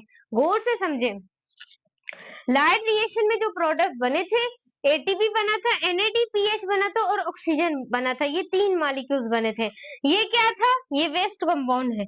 ये 2 प्रोडक्ट हमारे लिए इंपॉर्टेंट थे, सही। ये क्या करेंगे, ये केल्विन साइकिल है, इसके अंदर जाकर यूटिलाइज हो जाएंगे, और केल्विन साइकिल में जैसे ही बच्चों ये यूटिलाइज हो जाएंगे लाइट रिएक्शन के कंपाउंड्स, तो यहाँ पर कार्बन इंटर होगी केल्विन साइकिल में, और केल्विन साइकिल में जब कार्बन इंटर होगी तो वहां से बच्चों वो आगे प्रोड्यूस कर देगी 3 कार्बन शुगर को, जिसे हम कहते हैं फॉस्फोग्लिसरल एल्डिहाइड। एक बार और समझे, लाइट रिएक्शन के अंदर जो प्रोडक्ट बने थे एटीपी NADPH, वो बच्चों यहाँ से जाएंगे और केल्विन साइकिल में जाके यूटिलाइज हो जाएंगे, और केल्विन साइकिल में यूटिलाइज होने के बाद कार्बन इंटर होगी केल्विन साइकिल में, और वहां पर वो प्रोड्यूस कर देगी 3 कार्बन शुगर, जिसे हम फॉस्फोग्लिसरल एल्डिहाइड कहते हैं। इतना क्लियर हुआ? अब ये प्रोसेस बाद में समझेंगे, पहले हम ऊपर वाली चीजों को समझ लेते हैं। डार्क रिएक्शन को हम केल्विन साइकिल कहते हैं, क्योंकि इसके अंदर केमिकल एनर्जीज यूज होती हैं जो कि लाइट रिएक्शन में हमने बनाई थी। एटीपी NADPH रिड्यूस कर और वो रिड्यूस होती है और कार्बन डाइऑक्साइड किस में कन्वर्ट हो जाती है? शुगर में। सही, वो शुगर कौन सी है? फॉस्फोग्लिसरल एल्डिहाइड। उसके बाद हमारे पास है केल्विन साइकिल, एक एनाबॉलिक प्रोसेस है। अब आप लोगों के पास दो प्रोसेस होते हैं, एक होता है एनाबॉलिक, मैंने आपको एंजाइम में पढ़ाया था, एक होता है कैटाबॉलिक। एनाबॉलिक प्रोसेस वो होता है जिसमें दो छोटे मॉलिक्यूल्स बनकर एक बड़ा मॉलिक्यूल बनाते हैं, और कैटाबॉलिक वो होता है जो लार्ज मॉलिक्यूल टूटता है स्मॉलर मॉलिक्यूल में। तो याद रखिएगा, केल्विन साइकिल एक एनाबॉलिक प्रोसेस है। इसके अंदर कार्बन इंटर होता है केल्विन साइकिल के अंदर, उसके बाद वो लीव हो जाता है in the form of the sugar, जिसे हम कहते हैं फॉस्फोग्लिसरल एल्डिहाइड। उसके बाद है carbohydrate produce directly Calvin cycle में। डायरेक्टली जो कार्बोहाइड्रेट है वो तो प्रोड्यूस होता है, लेकिन वो ग्लूकोज कंप्लीटली केल्विन साइकिल में नहीं बनता, क्योंकि जब एक केल्विन साइकिल घूमती है, एक केल्विन साइकिल, तो एक फॉस्फोग्लिसरल एल्डिहाइड का मॉलिक्यूल बनता है, फिर दूसरी बार घूमती है, फिर दूसरा बनता है। तो ऐसे केल्विन साइकिल को 3 मरतबा घूमना पड़ेगा, तब एक ग्लूकोज का क्या बनेगा? एक मॉलिक्यूल बनेगा। तो एक ग्लूकोज के मॉलिक्यूल को बनाने के लिए केल्विन साइकिल को 3 दफा क्या करना पड़ेगा? मतलब रोटेट होना पड़ेगा। सो इस वजह से एक्चुअली वहां पर ग्लूकोज नहीं बनता, बल्कि 3 कार्बन शुगर बनता है, जिसको हम क्या बोलते हैं? फॉस्फोग्लिसरल एल्डिहाइड कहते हैं। क्लियर है? उसके बाद स्टूडेंट्स आगे चलते हैं। जो नेट सिंथेसिस होती है एक मॉलिक्यूल जो फॉस्फोग्लिसरल एल्डिहाइड की जो सिंथेसिस होती है, वो साइकिल को 3 मरतबा क्या करना पड़ता है? इस तरीके से घूमना पड़ता है। उसके बाद वो इस तरीके से कार्बन डाइऑक्साइड उसके साथ फिक्स होती रहती है तीनों बार। इतना क्लियर हो गया? अब आपके पास जो डार्क रिएक्शन है उसके आप लोगों के पास 3 टाइप आ जाते हैं। एक कार्बन फिक्सेशन, एक हमारे पास रिडक्शन, एक हमारे पास होता है रीजनरेशन। अब कार्बन फिक्सेशन क्या होता है? बच्चों, आपको पता है कि कार्बन एक इनऑर्गेनिक कंपाउंड है। जब वो कार्बन फिक्सेशन के प्रोसेस में आता है तो वो ऑर्गेनिक में कन्वर्ट हो जाए, इसको आप कहते हैं कार्बन फिक्सेशन। उसके बाद आपके पास है रिडक्शन। अब ये रिडक्शन क्या है? रिडक्शन याद रखिएगा, addition of electrons from hydrogen take place. जहां पर हाइड्रोजन टेक, देखिए reduction gaining of hydrogen ions होती है, ऑक्सीडेशन ब्रेकिंग होती है। उसके बाद हमारे पास है रीजनरेशन, दोबारा से उस फेज में रीजनरेट होना, RUBP is stand for rebellious biphosphate. देखें, इसको हम यूज करेंगे केल्विन साइकिल के अंदर रिबेलियस बाइफॉस्फेट को, दोबारा से इसे हम बनाएंगे, तो ये स्टेट हमारे पास क्या होती है? रीजनरेशन होती है। तो चलें हम स्टार्ट करते हैं। स्टूडेंट्स, यहाँ पर आपने देखना है, ये हमें एक RUBP मॉलिक्यूल मिलेगा, रिबेलियस बाइफॉस्फेट। इसके क्या होंगे? 5 आप लोगों के पास इसके अंदर कार्बन होंगे, लेकिन हमने तो 3 फॉस्फोग्लिसरल एल्डिहाइड का एक मॉलिक्यूल बनाता है एक केल्विन साइकिल के अंदर, तो यहाँ पर आपने सपोज कर लेना है कि 3 ही है। तो 3 है, दोनों साइड क्या लगेंगे? फॉस्फेट। ये हम यूज करेंगे, उसके बाद दोबारा से हम इसको भी बनाएंगे और अपना काम भी करेंगे। सही? तो रिबेलियस बाइफॉस्फेट के साइड में क्या होंगे? 2 फॉस्फेट ग्रुप। ये है 5, लेकिन हमने तो 3 वाला बनाना है, तो यहाँ 3 सपोज कर सकते हैं। तो यहाँ पर हमने क्या किया? यहाँ से फिर इन्वायरमेंट से 3 मॉलिक्यूल्स हमें किसके लेने पड़ेंगे? क्योंकि 3 इसके मॉलिक्यूल्स हैं, तो 3 हमें कार्बन डाइऑक्साइड के लेने पड़ेंगे। वो हमें कहाँ से मिलेंगे? वो हमें इन्वायरमेंट से मिल जाएंगे। इतना आपको क्लियर हुआ? तो चले मेरे बच्चे, आपको क्लियर हो गया। उसके बाद बच्चों एक एंजाइम होगा जिसका नाम है रुबिस्को। बच्चों ये नेचुरल अक्यूरिंग एंजाइम है, ये पूरे नेचर में पाया जाता है, बहुत इंपॉर्टेंट है। तो यहाँ पर जो रुबिस्को एंजाइम है वो इसके साथ क्या हो जाएगा? कनेक्ट हो जाएगा। तो रुबिस्को जैसे ही बच्चों इसके साथ कनेक्ट हो जाएगा, और उसके बाद याद रखिएगा यहाँ पर कार्बन फिक्सेशन का अमल शुरू हो जाएगा। यहाँ पर बच्चों आप लोगों के पास 6 मॉलिक्यूल्स बनेंगे, लेकिन ये जो 6 मॉलिक्यूल्स होंगे ये बने तो हैं, लेकिन यहाँ पर ये क्या है? अनस्टेबल है। तो ये अनस्टेबल हो जाएंगे, तो 3 मॉलिक्यूल्स यहाँ से क्या हो जाएंगे? ब्रेक हो जाएंगे। जब 3 मॉलिक्यूल्स यहाँ से ब्रेक हो जाएंगे, बाकी यहाँ पर कितने मॉलिक्यूल्स बनेंगे? 3 बचेंगे। उसके बाद बच्चों एक साइड उसके क्या होगा? फॉस्फेट लग जाएगा, फिर इसे हम कहेंगे फॉस्फोग्लिसरेट। यहाँ पर एक एसिड लग जाएगा जिसे हम कार्बोक्सिलिक एसिड बोलते हैं। क्लियर है? उसके बाद यहाँ पर 6 जो यहाँ पर एटीपी है वो कन्वर्ट हो जाएंगे 6 ATP. ATP stand for adenosine triphosphate, ADP stand for adenosine diphosphate. उसके बाद बच्चों इस तरीके से इसकी फिर से कन्वर्जन होगी, अब हो जाएगी रिडक्शन की, रिडक्शन की फेज स्टार्ट हो जाएगी। सही, यहाँ पर क्या होगा, 3 कार्बन के दोनों साइड फॉस्फेट आके अटैच हो जाएगा। पहले क्या था, एक साइड अटैच था 3 मॉलिक्यूल्स के, अभी जो फॉस्फेट है वो 3 मॉलिक्यूल्स के दोनों साइड क्या है, फॉस्फेट अटैच है। यहाँ पर भी फॉस्फेट अटैच है और यहाँ पर भी क्या है, फॉस्फेट अटैच है। तो हम यहाँ पर कहेंगे ये 1,3 बाय फॉस्फोग्लिसरेल है। क्या है, ग्लिसरेट है। सही, यहाँ पर जो 6 NADPH है वो कन्वर्ट हो जाते हैं किसमें, 6 NADP P प्लस में क्या हो जाते हैं, कन्वर्ट हो जाते हैं। ये सेट आपने याद रखनी है। मेरे बच्चे क्लियर हो रहा है ना आपको, इतनी मेहनत कर रही हूँ आपके ऊपर, लाइक सब्सक्राइब और शेयर लाजमी करें। तो स्टूडेंट्स आप देख रहे हैं। उसके बाद यहाँ पर बाद में क्या बनेगा, 3 मॉलिक्यूल, यहाँ पर ऐसे कितने मॉलिक्यूल बन जाएंगे, एक PGL बन जाएगा, एक PGL जिसके साथ एक फॉस्फेट अटैच होगा। फिर यहाँ से स्टूडेंट एक हाफ ग्लूकोज बनेगा, एक हाफ हाफ ग्लूकोज बनेगा और एक साइड क्या बनेंगे, 5 मॉलिक्यूल बन जाएंगे RUBP के, 5 मॉलिक्यूल, जब 3 ATP कन्वर्जन इनटू 3 ATP। तो इसमें से फिर 5 में से जो है वो हमारा एक ही, क्योंकि हमने एक ही लिया तो एक हम उसे क्या दे वापस दे देंगे। यहाँ पर हम दोबारा से क्या कर रहे हैं, रीजनरेशन करें, जो हमने यूज किया था RUBP उसे हम क्या कर रहे हैं, दोबारा से उसे क्या करें, बना रहे हैं। तो ये चीज स्टूडेंट्स आपने क्या करनी है, याद रखनी है। ये जो डार्क रिएक्शन है इसमें से MD गेट में आपके काफी सवालात बनते हैं, तो आपने इसको क्या करना है, फोकस आउट करना है। एक बार रिटर्निंग मैं आपको बता देती हूँ। यहाँ पर देखिए स्टूडेंट, लाइट रिएक्शन के जो प्रोडक्ट थे, एक था ATP और एक था NADPH। ये दोनों क्या हुए, केल्विन साइकिल में जाके यूटिलाइज हुए, कार्बन डाइऑक्साइड केल्विन साइकिल के अंदर इंटर हुई और 3 कार्बन एक शुगर बना दिया, एक 3 कार्बन एक शुगर बना दिया। उस शुगर को हम क्या बोलते हैं, फॉस्फोग्लिसरल एल्डिहाइड कहते हैं। इतना आपको क्लियर हो गया, मतलब कि आप क्लियर माइंड करके चले, मुझे बहुत खुशी है। अब स्टूडेंट्स आपके पास 3 टाइप्स होती हैं ये केल्विन साइकिल डार्क रिएक्शन की, कार्बन फिक्सेशन, रिडक्शन और रीजनरेशन। आपके पास RUBP पहले से मौजूद होता है जो आप लेते हैं। सही, उसके बाद वो 3 कार्बन मॉलिक्यूल्स के साथ कंबाइन होता है। सही, in the presence of Rubisco enzyme. उसके बाद यहाँ 6 मॉलिक्यूल्स बनते हैं लेकिन अनस्टेबल होते हैं, तो ये टूट जाते हैं 3 मॉलिक्यूल्स में। फिर एक साइड फॉस्फेट अटैच हो जाता है जिसे हम फॉस्फोग्लिसरेट कहते हैं और वहां पर एक ग्रुप लग जाता है जिसे हम कहते हैं कार्बोक्सिलिक ग्रुप। उसके बाद यहाँ पर 6 ATP कन्वर्टेड इनटू 6 ATP में हो जाते हैं।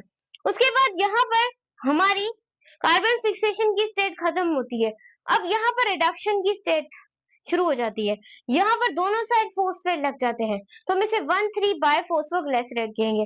यहाँ पर 6 NADPH कन्वर्ट होते हैं 6 NADPH प्लस में। ये स्टेट सब आपने याद रखनी है, किस स्टेज पे क्या, तो कहाँ से भी MCQs आ सकता है, आपने प्रिपरेशन लेना है।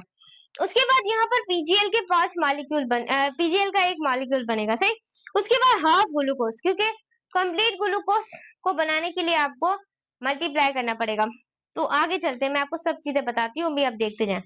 उसके बाद यहाँ पर हमारे पास 5 रुबिस्को के मॉलिक्यूल्स बन जाएंगे, 3 ATP इंटू 3 ATP रीजनरेशन का प्रोसेस। फिर उसमें से जो एक हमने लिया है वो हम उसे क्या कर देंगे, वापस कर देंगे। तो ये चीज आपने क्या करनी है, याद रखनी है। सो स्टूडेंट्स अब देखते हैं कि यहाँ पर एक केल्विन साइकिल में कितनी ATP और कितनी NADPH लगी हैं। तो याद रखिएगा, अगर मैं यहाँ से काउंट करूं ATP कितनी लगी है, तो यहाँ पर मैं काउंट कर लेती हूँ 3, और यहाँ पर स्टूडेंट्स लगी हैं यहाँ पर भी 3, और यहाँ पर भी कितनी लगी है, 3 ATP लगी हैं। तो टोटल हमारे पास जो ATP यहाँ पर लगती हैं, एक केल्विन साइकिल के अंदर को चलाने के लिए वो 9 ATP लगती हैं। और उसके बाद एक केल्विन साइकिल को चलाने के लिए NADPH कितने लगे, यहाँ पर मैं NADPH को काउंट करती हूँ, 6 NADPH लगे, और तो कोई यूज नहीं। तो एक जो केल्विन साइकिल है उसके अंदर 6 क्या लगे, NADPH लगे। इसको याद रखिएगा, ये बहुत काम आएगा जब हम इलेक्ट्रॉन ट्रांसफर, क्योंकि इलेक्ट्रॉन ट्रांसफर चेन में कंप्लीटली आपकी ATP की क्या होती है, गिनी जाती है। सही, तो ये चीज आपने याद रखनी है। एक ग्लूकोज को मॉलिक्यूल को बनाने के लिए कितनी ATP फिर लगेगी, क्योंकि ये तो एक साइकिल को चलाने के लिए थी। अगर हमने ग्लूकोज का मॉलिक्यूल बनाना है तो हमें कितनी एटीपी रिक्वायर होनी चाहिए केल्विन साइकिल को चलाने के लिए। तो याद रखिएगा, एक ग्लूकोज को बनाने के लिए इसको आपको 2 को मल्टीप्लाई करना होगा 9 से। 9 को 2 से मल्टीप्लाई करेंगे, 9 9 दा आप लोगों के पास कितना हो जाता है, 18 हो जाता है। 18 एटीपी लगेंगी एक ग्लूकोज के मॉलिक्यूल को बनाने के लिए। और NADPH, इसको भी आप 2 से मल्टीप्लाई 6 मल्टीप्लाई 2 12 क्या लगेंगे, NADPH लगेंगे एक ग्लूकोज के मॉलिक्यूल को बनाने के लिए। किसके अंदर बनाने के लिए, आप लोगों की डार्क जो केल्विन साइकिल है उसके अंदर बनाने के लिए। I hope you understand. So students, हमारे पास रेस्पिरेशन क्या होती है, हमने पढ़ा था फोटोसिंथेसिस को। फोटोसिंथेसिस एक ऐसा प्रोसेस था जहां पर पुअर कंपाउंड्स कार्बन डाइऑक्साइड और वाटर आपस में मिल रहे थे और किसको बना रहे थे, C6H12O6 ग्लूकोज को बना रहे थे। सही, लेकिन फोटोसिंथेसिस अपोजिट था किसका, रेस्पिरेशन में। रेस्पिरेशन में ये ग्लूकोज टूटता है और एटीपी रिलीज होती है। तो फोटोसिंथेसिस अपोजिट है रेस्पिरेशन का, और रेस्पिरेशन अपोजिट है किसका, फोटोसिंथेसिस का। यहाँ पर मॉलिक्यूल बनते नहीं है रेस्पिरेशन के अंदर। कार्बो है जो हमारे पास ग्लूकोज है, ये टूटता है और किसको, एटीपी को देता है। ये चीज आपने याद रखनी है। तो रेस्पिरेशन क्या है, एक बायोकेमिकल रिएक्शन है, बायोकेमिकल प्रोसेस है जहां पर हमारा फूड ऑक्सीडाइज होता है, यानी कि ग्लूकोज C6H12O6 ऑक्सीडाइज होता है और क्या हमें मिलती है, फॉर्म होती है वहां पर ATP, the currency of the energy. सही, एक बायोकेमिकल रिएक्शन, एक बायोकेमिकल प्रोसेस जिसके अंदर हमारा फूड ऑक्सीडाइज होता है और वहां से हमें क्या मिलती है, एनर्जी मिलती है। अब मैं आपको पढ़ा रही हूँ, तो मैंने क्या खाया, खाना खाया है। अब मेरा खाना ऑक्सीडाइज हो रहा है और मुझे एनर्जी प्रोवाइड कर रहा है, इस वजह से मैं आप लोगों को पढ़ा पा रही हूँ। अगर मैंने कुछ ना खाया हो तो मेरे अंदर एनर्जी नहीं होगी कि मैं आपको पढ़ा सकूं। तो यहाँ पर देखिएगा, जहां पर फूड ऑक्सीडाइज होता है और वहां से क्या रिलीज होती है, आपकी एटीपी रिलीज होती है। सही, it is the currency of the energy. उसके बाद याद रखिएगा, इसकी दूसरी डेफिनेशन भी बहुत इंपॉर्टेंट है। इसके अंदर ब्रेकडाउन होती है ग्लूकोज की, ग्लूकोज की ब्रेकडाउन होती है, ऐसे भी आप कह सकते हैं रेडॉक्स रिएक्शन में, जहां से हमें एटीपी मिलती है। जैसे कि ग्लूकोज और ऑक्सीजन ये दोनों क्या होते हैं, टूटते हैं और कार्बन डाइऑक्साइड और वाटर और हमें एनर्जी मिलती है। सही, एक बार और सुन ले, जब ब्रेकडाउन होती है ग्लूकोज की रेडॉक्स रिएक्शन में, तो वहां पर प्रोड्यूस होती है, क्या प्रोड्यूस होती है, आपकी एटीपी, करेंसी जो होती है एनर्जी की, वो प्रोड्यूस होती है। जहां पर आपका ग्लूकोज और वाटर दोनों टूटते हैं और वहां से कार्बन डाइऑक्साइड और वाटर और एनर्जी क्या होती है, रिलीज होती है। इस इक्वेशन को पीएमडीसी वालों, फ्यूचर डॉक्टर्स, इन जो है ना इक्वेशन, इनको अच्छे तरीके से याद करना है, ये चीज आपने याद रखनी है। उसके बाद हमारे पास है kinds of respiration.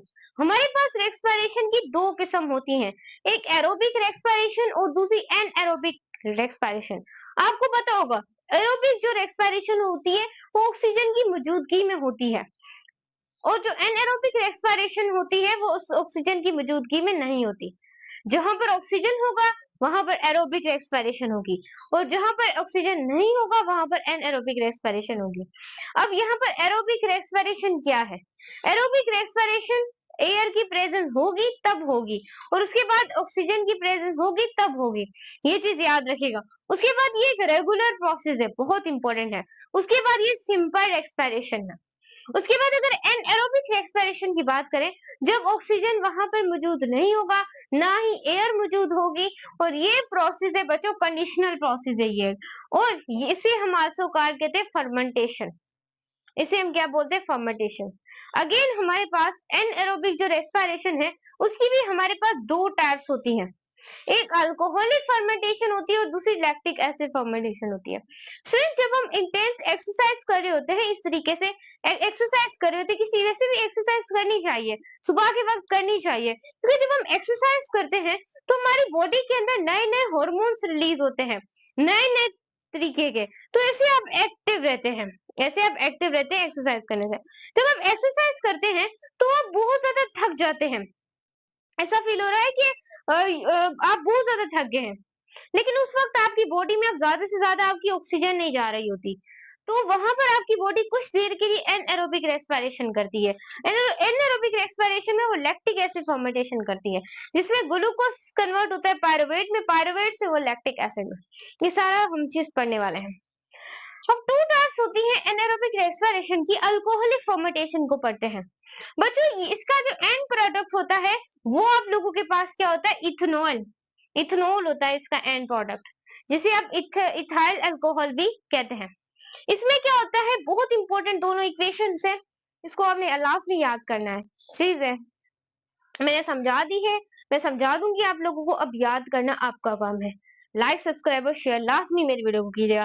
Glucose convert होगा जब पायरुवेट में, ग्लूकोज जब कन्वर्ट होगा पायरुवेट में, तो वहां पर NAD प्लस किस में कन्वर्ट होगा, NADH में।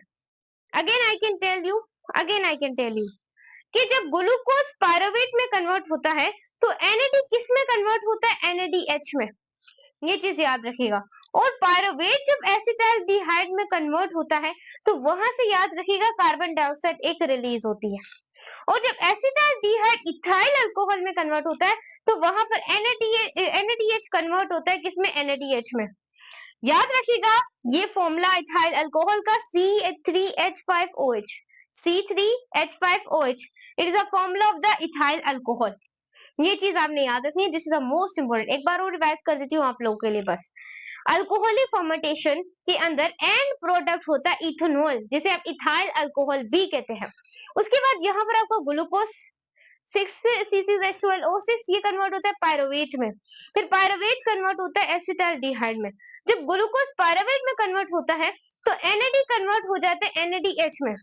और जब पायरुवेट एसिटाल्डिहाइड में कन्वर्ट होता है तो वहां से एक कार्बन डाइऑक्साइड रिलीज हो जाता है।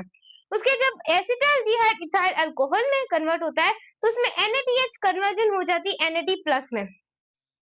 इथाइल अल्कोहल का ये फॉर्मूला आपने याद रखना है, C3H5OH, this is the most important.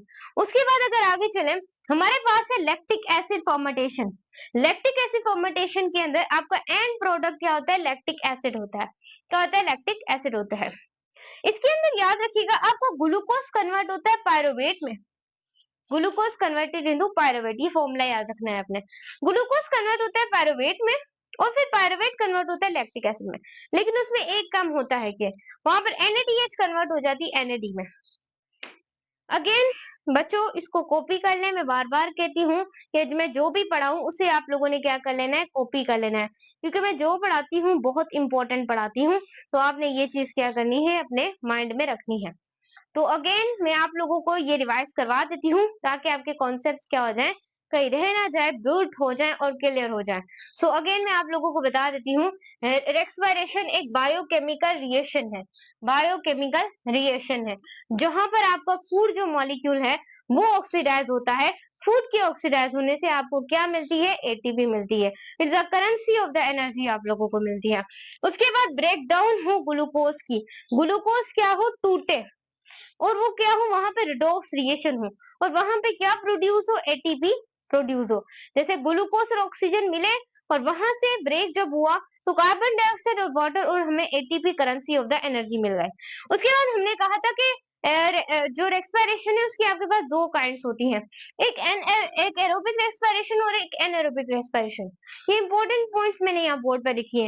ये एयर की प्रेजेंस में होती है, ये ऑक्सीजन की प्रेजेंस में होती है, ये एक रेगुलर प्रोसेस होता है और ये एक सिंपल रेस्पिरेशन होती है। और एनारोबिक रेस्पिरेशन ये एयर की एब्सेंस में होती है और ये एब्सेंस होती है ऑक्सीजन की ना मौजूदगी में होती है। ये एक कंडीशनल प्रोसेस है, इस वजह से हम इसे फर्मेंटेशन भी कहते हैं। उसके बाद अगर आगे चले, हमारे पास एरोबिक एनारोबिक रेस्पिरेशन की आगे भी फर्दर दो टाइप्स होती हैं, एक अल्कोहलिक फर्मेंटेशन और दूसरी lactic acid fermentation. Alcoholic fermentation का एंड प्रोडक्ट क्या होता है, अल्थनॉल, और आप याद रखिएगा इथाइल अल्कोहल होता है। इसमें ग्लूकोज पायरुवेट में कन्वर्ट होता है, तो याद रखिएगा इसके अंदर आप लोगों के पास दो NADH क्या होते हैं, रिलीज होते हैं कि अल्कोहलिक फर्मेंटेशन के अंदर, और एक और यहाँ से भी एक कार्बन डाइऑक्साइड रिलीज होता है, दो कार्बन डाइऑक्साइड, और क्या होते हैं, दो कार्बन डाइऑक्साइड यहाँ पर क्या होते हैं, रिलीज होते हैं। सही, ये चीज आपने याद रखनी है, बहुत इंपॉर्टेंट है। उसके बाद यहाँ पर सिर्फ एक NADH, यहाँ पर एक NaDH, कहाँ पर हमारे पास लैक्टिक एसिड फॉर्मेटेशन के अंदर। ये आपने याद रखना है। ये एंड प्रोडक्ट जो होता है लैक्टिक एसिड फॉर्मेटेशन का, वो आप लोग फॉर्मेटेशन केमिकल, आप याद रखिएगा फॉर्मेटेशन की डेफिनेशन भी मैं यहाँ पर लिख दूं बच्चों। ये एक तरह की केमिकल ब्रेकडाउन होती है सब्सटेंस की, और उसी जो केमिकल ब्रेकडाउन होती है सब्सटेंस की, उसे सिंपलीफाई आप क्या कहते हैं, फॉर्मेटेशन। सही है, ये चीज भी आपने देख ली। इसका एंड प्रोडक्ट लैक्टिक एसिड होता है, ग्लूकोज, पायरुवेट और lactic acid. Bye bye. So students, हमारे पास ग्लाइकोलाइसिस से पहले आपको एरोबिक रेस्पिरेशन का थोड़ा सा ना इल्म होना चाहिए। ये मैं यहाँ से अपने मार्कर्स ले आती हूँ, आप जब तक यहाँ से कॉपी कर लें तो चलें। ग्लाइकोलाइसिस से पढ़ने से पहले एरोबिक रेस्पिरेशन को, एरोबिक रेस्पिरेशन एक ऐसी रेस्पिरेशन होती है जो ऑक्सीजन की मौजूदगी में होती है, ऑक्सीजन की प्रेजेंस में जो रेस्पिरेशन होती है वो एरोबिक रेस्पिरेशन, और जो एनारोबिक रेस्पिरेशन होती है वो ऑक्सीजन की एब्सेंस में होती है। बच्चों, यहाँ पर प्रोड्यूस होती है हाई अमाउंट ऑफ एनर्जी, बहुत ज्यादा अमाउंट ऑफ एनर्जी यहाँ पर प्रोड्यूस होती है। लेकिन एनएरोबिक जो रेस्पिरेशन में उसमें बहुत कम एटीपी बनती है, और यहाँ पर जो एटीपी बनती है यूकैरियोटिक में 36 एटीपी। यूकैरियोटिक का मतलब होता है जिसका न्यूक्लियस अच्छे तरीके से बना हुआ होता है, और जो प्रोकैरियोटिक होता है उसका न्यूक्लियस अच्छे तरीके से बना हुआ नहीं होता। प्रोकैरियोटिक कौन होते हैं, बैक्टीरिया, साइनोबैक्टीरिया, आर्किया। यूकैरियोटिक कौन होते हैं, जैसे प्लांट हो गए, काफी ज्यादा यूकैरियोटिक, जैसे कि हम हो गए यूकैरियोटिक। तो इसके अंदर 36 एटीपी पाई जाती है, और प्रोकैरियोटिक के अंदर। तो यहाँ पर जो एरोबिक रेस्पिरेशन होती है इसमें काफी ज्यादा एटीपी बनती है। अब एरोबिक रेस्पिरेशन की 3 टाइप्स होती हैं, ग्लाइकोलाइसिस, क्रेब्स साइकिल, और उसके बाद इलेक्ट्रॉन ट्रांसपोर्ट चेन। ये सब हम पढ़ेंगे स्टूडेंट्स। ग्लाइकोलाइसिस क्या होती है, ब्रेकडाउन होती है ग्लूकोज की। ग्लूकोज के मॉलिक्यूल को तोड़ा जाए 2 पायरुवेट्स में। एक बार और बता रही हूँ, ग्लूकोज के मॉलिक्यूल्स को तोड़ा जाए 2 पायरुवेट्स में, इसको हम क्या बोलते हैं, ग्लाइकोलाइसिस कहते हैं। ग्लाइकोलाइसिस होकर होती है साइटोप्लाज्म में। आपका जो सेल है, आपका जो सेल है, सेल के अंदर जो फ्लूइड पाया जाता है, उस फ्लूइड को हम क्या बोलते हैं, साइटोप्लाज्म कहते हैं। उस फ्लूइड को हम क्या बोलते हैं, साइटोप्लाज्म कहते हैं, सेल के फ्लूइड को। अब ये जो साइटोप्लाज्म है यहाँ पर ओकर होती है उसके साइटोसोल में। यहाँ पर जो प्रोडक्ट्स बनते हैं ग्लाइकोलाइसिस में, 2 एटीपी और 2 NADH2 बनते हैं, और हमें इतनी बड़ी पढ़नी पड़ती है, तो चले पढ़नी पड़ेगी हमें। देखिए, इसमें ग्लूकोज और ऑक्सीजन ये क्या करते हैं, ये ब्रेक होते हैं 2 पायरुवेट्स में। ये ग्लाइकोलाइसिस थी, सही। अब ग्लाइकोलाइसिस की 2 फेजेस होती हैं, एक प्रिपरेटरी फेज और दूसरी हमारे पास ऑक्सीडेटिव फेज होती है। अब प्रिपरेटरी फेज को हम इन्वेस्टमेंट फेज कहते हैं, क्योंकि यहाँ पर हम क्या करते हैं, एटीपीज को कुछ इन्वेस्ट करते हैं। यहाँ पर होता क्या है, ग्लूकोज कन्वर्ट होता है G3P में, गवानीन ट्राइफॉस्फेट, सही। इसमें क्या करता है, टूटता है 2 में। और यहाँ पर हमारी जो प्रिपरेटरी फेज है, इसके अंदर एटीपी का क्या होता है, लॉस होता है। और ये प्रिपरेटरी फेज कितने स्टेप्स में होती है, वो होती है 5 स्टेप्स में। Again I can tell you कि प्रिपरेटरी फेज को इन्वेस्टमेंट फेज कहते हैं, क्योंकि यहाँ पर आपका ग्लूकोज ब्रेक होता है 2 G3P में, गवानीन ट्राइफॉस्फेट के अंदर।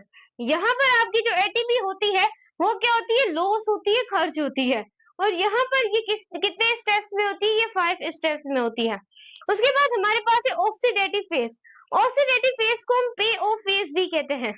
यहाँ पर जो हमने वहां पर यूज की है, यहाँ पर हमें वो मिल जाएगी। अब अगर हमने कोई बिजनेस करना होता है तो हम उसके ऊपर पहले इन्वेस्टमेंट करते हैं, उसके बाद हमें क्या होता है, वो बिजनेस हमारी पहचान बन जाता है। ऐसे स्टूडेंट्स, आप कोशिश करते जाएं, आप इंशाल्लाह मेरी वीडियो लेक्चर्स अगर देखेंगे, मेरे क्रश कोर्स को फॉलो करेंगे, मैं गारंटी देती हूँ आपके बायोलॉजी में फुल मार्क्स आएंगे। अगर आप चाहेंगे आपको फिजिक्स, केमिस्ट्री भी पढ़ाई जाए तो कमेंट में डन लिखिएगा, क्योंकि वो फिर हमारी टीम भी हमारे साथ होगी, सही।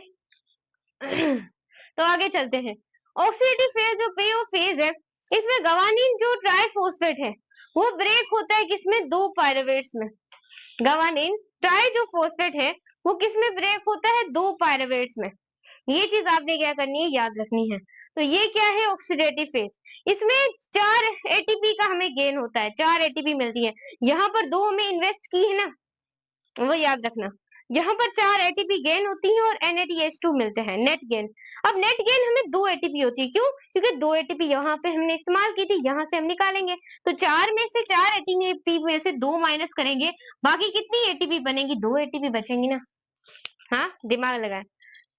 उसके बाद 2 NADH2 बचेंगे, वहां पर भी 4 बने थे NADH2, और ये भी 5 स्टेप्स में होती है। दोनों 5 स्टेप्स में होगी। इतनी डिटेल आपको कोई नहीं बताएगा। यूट्यूब पे वीडियो सर्च करें आप लोग के हमें ग्लाइकोलाइसिस, आपको किसी ने भी नहीं डिटेल में पढ़ाया बच्चों, क्योंकि तैयारी करने वाले जो है ना, मैंने काफी बुक्स पढ़ी हैं, नीट की पढ़ी है, पंजाब फेडरल, तो बच्चों मैंने हर चीज पढ़ी, उसके बाद इंपॉर्टेंट की पॉइंट्स भी पढ़े हैं। बच्चों आपके लिए मैं इतनी मेहनत कर रही हूँ, आप भी मुझे लाइक सब्सक्राइब और शेयर लाजमी करें, क्यों नहीं करें? सपोर्ट नहीं मेरी आपकी। मैंने 3 लेक्चर्स डाले हैं, अभी तक मुझे कोई कमेंट भी नहीं आप लोगों का आया अभी तक। लाइक और सब्सक्राइब तो कर दिया करें आप, इतना तो कर दिया करें अभी। अब उसके बाद क्या है? Preparatory phase. प्रिपरेटरी फेज के अंदर याद रखिएगा, आपका ग्लूकोज कन्वर्ट होता है ग्लूकोज 6 फॉस्फेट के अंदर। देखें, प्रिपरेटरी फेज के अंदर आपका ग्लूकोज कन्वर्ट होता है ग्लूकोज 6 फॉस्फेट में। उसमें जो आपकी एटीपी होती है वो कन्वर्ट होती है किसमें? एडीपी में। ये चीज याद रखिएगा। और यहाँ पर जो आपका एंजाइम यूज होता है वो हेक्सोकाइनेज यूज होता है इसको कन्वर्ट करने के लिए। उसके बाद जब ग्लूकोज 6 जो फॉस्फेट है वो जब कन्वर्ट होता है फ्रक्टोज 6 फॉस्फेट में, तो यहाँ पर हमारा जो एंजाइम यूज होता है वो ग्लाइकोफोस्फोआइसोमेरेज यूज होता है। ये चीज आपने याद रखनी है, ये सारे याद रखने एंजाइम। उसके बाद जब आपका फ्रक्टोज 6 फॉस्फेट कन्वर्ट होता है फ्रक्टोज 1,6 बाइफॉस्फेट में, तो वहां पर फ्रक्टोफोस्फोकाइनेज आपका एंजाइम क्या होता है? यूज होता है। ये चीज आपको कोई नहीं बताएगा, लेकिन मैं बता रही हूँ, क्योंकि बायो एनर्जेटिक से एमडी गेट में बहुत सवाल बनते हैं, बहुत ज्यादा सवाल बनते हैं। उसके बाद फ्रक्टोज जो 6 फॉस्फेट है वो क्या होता है? एल्डोसिस होता है। क्योंकि बच्चों जो आपका DHAP है, DHAP di di hydroxy acetone, यहाँ पर आप देख रहे हैं, इसको भी कन्वर्ट करने के लिए एक एंजाइम होता है जिसे हम die hydroxy acetone ट्राइस isomerase use करते हैं। ये यहाँ एल्डोसिस हो जाती है, ये अनस्टेबल होता है, तो 2 मॉलिक्यूल्स में कन्वर्ट होता है फ्रक्टोज 1,6 बाइफॉस्फेट, एक DHAP में और दूसरा गार्निन ट्राइफॉस्फेट में क्या होता है? कन्वर्ट हो जाता है। और जो DHB है इसको कन्वर्ट करने के लिए भी एक एंजाइम होता है जिसे die hydroxy acetone triose isomerase कहते हैं। ये चीज आपने क्या करनी है? याद रखनी है। अब स्टूडेंट्स आपने ये तो समझ लिया, ये तो यहाँ पर जो फ्रक्टोज 6 फॉस्फेट इसमें एटीपी कन्वर्ट हो रही है एडीपी में, ये तो आपको क्लियर हुआ। अब स्टूडेंट जो ग्लूकोज जब कन्वर्ट हुआ ग्लूकोज 6 फॉस्फेट में, तो वहां पर क्या बनी? एटीपी बनी, और उस एटीपी बनने वाले अमल को हमने फोस्फोराइलेशन बोला था। मैंने आपको शुरू में इस वजह से टर्म्स ये सारी पढ़ा दी थी ताकि हमें टॉपिक का फील आ सके। देखिए ग्लूकोज यहाँ पर, मैं यहाँ पर आ जाती हूँ ताकि आपको मेरा चेहरा नजर आए और कॉन्फिडेंस आए। अब जो ग्लूकोज है, जब वो ग्लूकोज 6 फॉस्फेट में कन्वर्ट हो रहा है, तो वहां पर आपकी एटीपी बन रही है और एंजाइम हेक्सोकाइनेज यूज हो रहा है। इस प्रोसेस को हम फोस्फोराइलेशन कहते हैं। सही, इसमें हुई फोस्फोराइलेशन। उसके बाद ग्लूकोज 6 फॉस्फेट जैसे ही फ्रक्टोज 6 फॉस्फेट में कन्वर्ट हुआ, तो यहाँ पर क्या हुई? आइसोमेराइजेशन हुई, यानी कि आइसोमर्स बने। सही, यहाँ पर अब ग्लूकोज 6 फॉस्फेट का आइसोमर फ्रक्टोज 6 फॉस्फेट बना। सही, ये अनस्टेबल था तो इसने अपने आइसोमर्स में ही कन्वर्ट हो गया। तो ये सेकंड प्रोसेस जो होता है प्रिपरेटरी फेज में, वो आइसोमेराइजेशन होता है। ये चीज याद रखनी है। और उसमें जो एंजाइम यूज होता है ग्लाइकोफोस्फोआइसोमेरेज, बहुत याद रखिएगा बच्चों, हर स्टेप से आपको कहीं से भी सवाल दिया जा सकता है। मैं सबके लिए आपको प्रिपरेशन करवा रही हूँ, देखें यहाँ पर। अब स्टूडेंट देखें, जब फ्रक्टोज 6 फॉस्फेट कन्वर्ट होगा फ्रक्टोज 1,6 बाइफॉस्फेट में, तो वहां पर भी एटीपी बन रही है। तो वहां पर जो थर्ड प्रोसेस होता है प्रिपरेटरी फेज में, वो कौन सा है? फोस्फोराइलेशन। 2 जगह पे एटीपी बनती है प्रिपरेटरी फेज के अंदर, जो 2 जगह पे। और जब वो फ्रक्टोज 6 फॉस्फेट फ्रक्टोज 1,6 बाइफॉस्फेट में कन्वर्ट हुआ था, तो वहां पर फ्रक्टोफोस्फोकाइनेज एंजाइम यूज हुआ था। और याद रखिएगा, याद रखिएगा, याद रखिएगा, वहां पर आपकी क्या बनी है? एटीपी बनी है, तो फोस्फोराइलेशन हम बोलेंगे थर्ड प्रोसेस को। उसके बाद जो प्रिपरेटरी फेज है उसके अंदर जो चौथा प्रोसेस है, ये देखें, जब फ्रक्टोज 6 फॉस्फेट अनस्टेबल मॉलिक्यूल है, क्या है? अनस्टेबल मॉलिक्यूल है, this is a unstable molecule. ये चीज आपने याद रखनी है, ये अनस्टेबल मॉलिक्यूल है, और ये अनस्टेबल मॉलिक्यूल है तो ये कन्वर्ट हो जाएगा, एल्डोसिस हो जाएगा, ये एंजाइम को स्प्लिट करेगा, एक डिहाइड्रोक्सी एसीटोन में, एक गवानीन ट्राइफॉस्फेट में। सही हुआ, तो यहाँ पर प्रोसेस हुआ एंजाइम की स्प्लिटिंग। चौथा प्रोसेस प्रेपरेटिव फेज में। उसमें जो पांचवा प्रोसेस है आइसोमराइजेशन होगी, आइसोमर्स बनेंगे इनके, तो ये चीज आपने याद रखनी है। I hope you understand my बच्चे, आई होप यू अंडरस्टैंड। ये थोड़ा सा बड़ा टॉपिक है लेकिन बड़े ही काम का है। मैं एक बार और रिवाइज करूंगी, इसको पढ़ लेते हैं पहले। अब ऑक्सीडेटिव फेज, ऑक्सीडेटिव फेज के अंदर क्या होता है दो दो G3P के मॉलिक्यूल बने हैं प्रीपेरेटरी फेज में, जो दो जो दो G3P गवानीन ट्राइफॉस्फेट बने हैं किससे, प्रीपेरेटरी फेज में, वो यहाँ पर आ गए ऑक्सीडेटिव फेज के अंदर। अब ऑक्सीडेटिव फेज के अंदर स्टूडेंट्स क्या होगा, याद रखिएगा, ये कन्वर्ट होंगे 1,3-PGA में, 1,3-फोस्फोग्लिसरॉल्डिहाइड में कन्वर्ट होंगे। लेकिन कैसे होंगे, यहाँ पर G3P की डिहाइड्रोजनाइजेशन हो जाएगी, यहाँ पर एक फॉस्फेट इसके अंदर जाएगा और 2 NADH कन्वर्ट हो जाएंगे 2 NADH+ में। उसके बाद 1,3 जो PG है वो कन्वर्ट होगा 3-PGA में, लेकिन उसको एंजाइम करने वाला जो होगा फोस्फोग्लिसरॉल्डिहाइड काइनेज। ये एंजाइम अपने याद रखने ना, बहुत इंपॉर्टेंट है। और यहाँ पर जब वो कन्वर्ट हुआ 2G3P 1,3-PGA में, वहां पर जो एंजाइम यूज हुआ G3P डिहाइड्रोजिनाइजेशन वाला यूज हुआ, ये चीज याद रखनी है। उसके बाद 3PGA जैसे ही 2PGA में कन्वर्ट हुआ, यहाँ पर एक एंजाइम यूज हुआ DGA म्यूटेस, ये चीज हमने याद रखनी है। उसके बाद 2PGA जैसे PEP में कन्वर्ट हुआ फोस्फोइनोइल पायरुवेट, फोस्फोइनोइल पायरुवेट, सही हुआ। तो फिर फोस्फोइनोइल पायरुवेट में हुआ तो यहाँ पर भी एक एंजाइम यूज हुआ, ये चीज याद रखनी है। कौन सा यूज है, एनालोस। ये अक्सर बच्चों को ना ये चैप्टर समझ नहीं आता, क्योंकि ऐसे प्रोसेस आपको कोई नहीं बताता। तो चले बता रही हूँ, तो गौर से तो सुने आप लोग, गौर से तो सुने। देखें, फोस्फोइनोइल पायरुवेट जैसे ही 2 पायरुवेट में कन्वर्ट हुआ है ना, तो यहाँ पर भी एक एंजाइम यूज हुआ पायरुवेट काइनेज। सही। अब हम देखते हैं प्रोसेस को, अगेन रिवाइज करेंगे इसके साथ। सही, इसके साथ पहले मैंने आपको समझा दिया क्या क्या हुआ है, अब उसके साथ रिलेट करने वाले।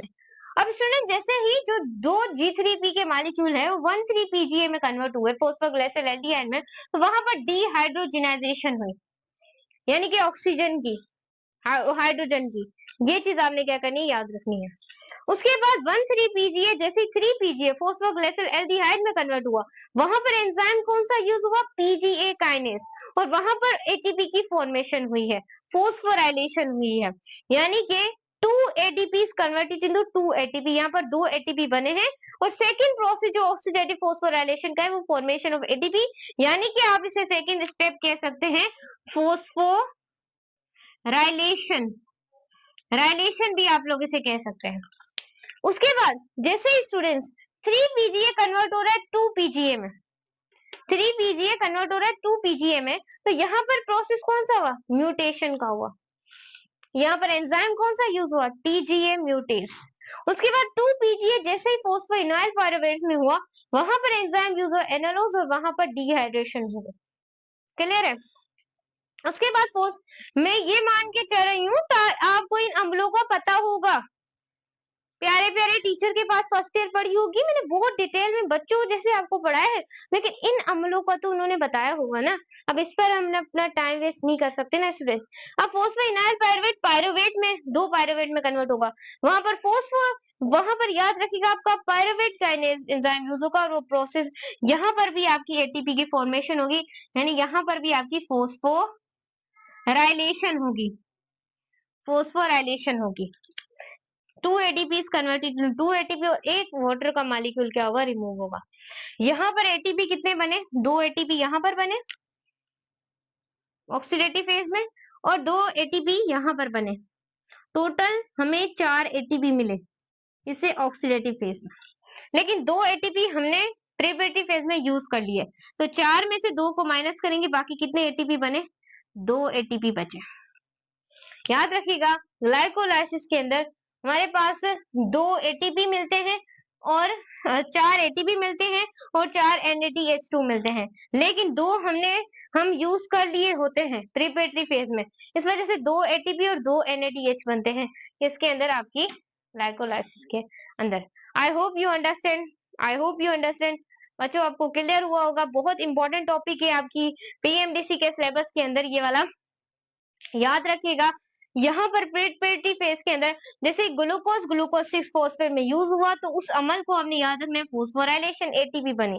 उसके बाद आपका ग्लूकोज 6 फॉस्फेट जैसे फ्रक्टोज 6 फॉस्फेट में कन्वर्ट हुआ, तो वहां पर क्या हुई? आइसोमेराइजेशन हुई, वो अपने आइसोमर्स में कन्वर्ट हो गए। ग्लूकोज 6 फॉस्फेट फ्रक्टोज 6 फॉस्फेट में कन्वर्ट हो गया। इसको कन्वर्ट करने में एंजाइम हेक्सोकाइनेज यूज हुआ। एंजाइम्स को याद रखना, बार बार बता रही हूँ।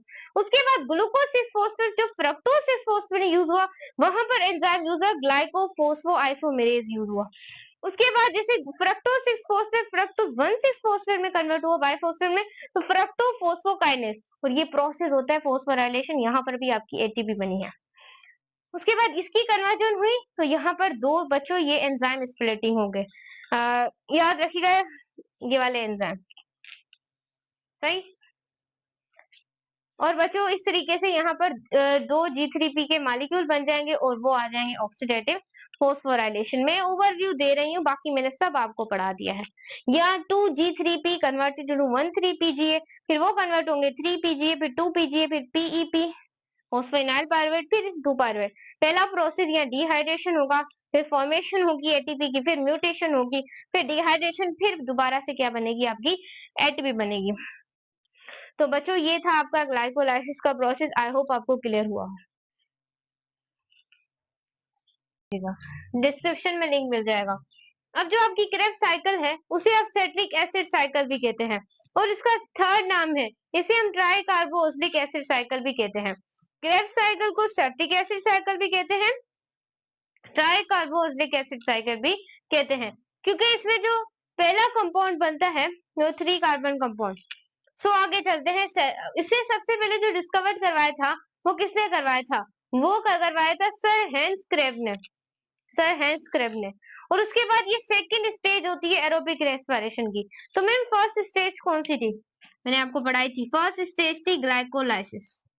ग्लाइकोलाइसिस सेकंड स्टेज जो होती है एरोबिक रेस्पिरेशन की, वो आपके पास क्या होती है? क्रेब्स साइकिल होती है, सही है। उसके बाद इसके अंदर एरोबिक रेस्पिरेशन में जो केमिकल एनर्जी जो है वो जिससे जो प्रोड्यूस हुआ था, देखिए हर एक जो रिमोट है उसको चलाने के लिए आपको सेल की जरूरत होती है, हर एक स्पेसिफिक ताले को खोलने के लिए आपको स्पेसिफिक चाबी की जरूरत होती है। ऐसे ही क्रेब्स साइकिल को स्टार्ट करने के लिए एक हमें एसिटाइल कोएंजाइम की जरूरत होती है, जिसको हम ऑक्सीडेशन ऑफ पायरुवेट से निकालते हैं। तो इसमें क्या होती है, जो केमिकल एनर्जी प्रोड्यूस होती है ऑक्सीडेशन ऑफ को एसिटाइल कोएंजाइम से, वो ड्यूरिंग चेन रिएक्शन होती है, जब साइक्लिक मैनर होता है, तो हमारा क्या होता है? एक सिग्नल होता है जो कि क्रेब्स साइकिल को स्टार्ट करने के लिए, उसे हम कहते हैं एसिटाइल कोएंजाइम। उसके बाद ये क्रेब्स साइकिल कहाँ पर होती है? तो जो क्रेब्स साइकिल है ये ओकर होती है मैट्रिक्स ऑफ माइटोकॉन्ड्रिया, मैट्रिक्स यानी कि फ्लूइड ऑफ माइटोकॉन्ड्रिया, वहां पर आपकी क्या होती है? क्रेब्स साइकिल का फेनोमेना होता है, also called subset level phosphorylation. इस वजह से मैंने वो टर्म्स आपको पहले ही पढ़ा दिए थे, क्योंकि मुझे पता था कि ये बार बार इसमें क्या होंगे? यूज होंगे। तो इस वजह से हम इसको बोलते हैं ये सबस्ट्रेट लेवल फॉस्फोराइलेशन भी है। तो चलें इसको आगे बच्चों देखते हैं। उसके बाद सबसे पहले याद रखिएगा जो हमारे पास मॉलिक्यूल बनता है वो बनता है पायरुवेट्स, यानी कि ग्लूकोज कन्वर्ट होता है किसमें? पायरुवेट के अंदर। जैसे ही हमारे पास 2 एसिटाइल कोएंजाइम बनता है, ये हमारा जब ग्लूकोज पायरुवेट में कन्वर्ट होता है, तब हम इस प्रोसेस को क्या हमने पढ़ा था प्रीवियस वीडियो में? ग्लाइकोलाइसिस पढ़ा था, सही। उसके बाद जब पायरुवेट्स कन्वर्ट होते हैं तो 2 एसिटाइल कोएंजाइम बनते हैं, सही। अब जो एसिटाइल कोएंजाइम है ये जाएंगे क्रेब्स साइकिल के अंदर। अब क्रेब्स साइकिल के नाम इंतहाई मुश्किल होते हैं, तो बच्चों को याद नहीं होता है, तो मेरी ट्रिक से याद करें, याद हो जाएंगे अभी अभी। जैसे कि see I know some special formula making option, ये बस याद कर लें। सही है। सी से क्या है? सिट्रेट। आई से क्या है? आइसोसिट्रेट। के से क्या है? Alpha ketoglutarate. एस से क्या है? Succinyl coenzyme. एस से फिर क्या है? सक्सिनेट। एस से क्या है? फ्यूमरेट। उसके बाद एम से क्या है? मालेट। ओ से क्या है? Oxalo acetate. सही है। ये क्लियर हो गई। आई होप आपको क्लियर हो गई हो। तो हम इतने काबिल हो गए हैं कि हम अब क्रेब्स साइकिल को पढ़ सके, उसके फेनोमेना को। तो ये जो सिग्नल है क्रेब्स साइकिल को स्टार्ट करने के लिए, ये हमारे पास क्या है? कोएंजाइम है। क्या है? कोएंजाइम है। अब ये कोएंजाइम याद रखिएगा, जैसे ही इस के अंदर जाएगा, क्रेब्स साइकिल के अंदर जाएगा, तो यहाँ पर आपका क्या मौजूद है? सिट्रिक एसिड है। और सिट्रिक एसिड से यहाँ पर उसी वक्त एंजाइम ऐड होकर दोबारा से स्टार्ट कर वापस निकल जाएगा यहाँ से सिट्रिक एसिड से। तो यहाँ पर जो कार्बन डाइऑक्साइड है वो सिट्रिक एसिड के अंदर बाहर निकल जाती है, फिर वो अपने आइसोमर में सिट्रिक एसिड कन्वर्ट होता है, जिसको हम कहते हैं आइसोसिट्रेट। अब आइसोसिट्रेट के अंदर वाटर को दोबारा एंटर किया जाता है और NAD जो है वो कन्वर्ट हो जाता है NADH में। उसके बाद होता है अल्फा कीटोग्लूटारेट। अल्फा कीटोग्लूटारेट से कार्बन डाइऑक्साइड को निकाला जाता है और उसके बाद NAD को कन्वर्ट किया जाता है किसमें? NADH2 में। ये चीज आपने क्या करनी है? याद रखनी है। उसके बाद अगर हम नीचे चलते हैं, नीचे की तरफ अगर आए, तो यहाँ पर स्टूडेंट्स याद रखिएगा, दोबारा से कोएंजाइम को ऐड किया जाता है। दोबारा से कोएंजाइम को ऐड किया जाता है। याद रखिएगा, आपसे पूछा जा सकता है कि कोएंजाइम को एक बार निकाला जाता है तो दोबारा कब ऐड किया जाता है? ये बहुत बार सवाल आता है। तो याद रखिएगा, अल्फा कीटोग्लूटारेट से जब हम सक्सिनाइल में जाते हैं तो दोबारा से हमें कोएंजाइम को ऐड करवाना पड़ता है। ये चीज आपने क्या करनी है? याद रखनी है। जो सक्सिनाइल कोएंजाइम है, जो हमने कोएंजाइम अल्फा कीटोग्लूटारेट से सक्सिनाइल कोएंजाइम एंजाइम ऐड करवाया है, तो एंजाइम ऐड करवाने के बाद अब हम उस एंजाइम दोबारा से क्या करेंगे? उस एंजाइम को वहां से निकाल देंगे। तो निकालेंगे तो वहां पर बहुत सारी एनर्जी बन जाएगी। डालने से वहां पर बहुत सारी स्टूडेंट्स क्या बन जाएगी? एनर्जी बन जाएगी। ऐसे से गवानीन जो हमारे पास ट्राइफॉस्फेट है वो कन्वर्ट हो जाएगा गवानीन डाइफॉस्फेट में, और वहां पर एटीपी से हमारे पास क्या बन जाएगी? एटीपी बन जाएगी। और बहुत ज्यादा करेंसी वाला बनेगा जब हम कोएंजाइम को दोबारा से इधर ऐड करवाएंगे, तो हमें वहां से क्या मिल जाएगी? एटीपी मिल जाएगी। उसके बाद सक्सिनाइल कोएंजाइम दोबारा कन्वर्ट होगा सक्सिनेट में, और सक्सिनेट के बाद दोबारा कन्वर्ट होगा फ्यूमरेट में, और फ्यूमरेट के अंदर जो FAD है वो कन्वर्ट हो जाएगा FADH में और मालेट में, और फिर वो दोबारा किस में कन्वर्ट हो जाएगा?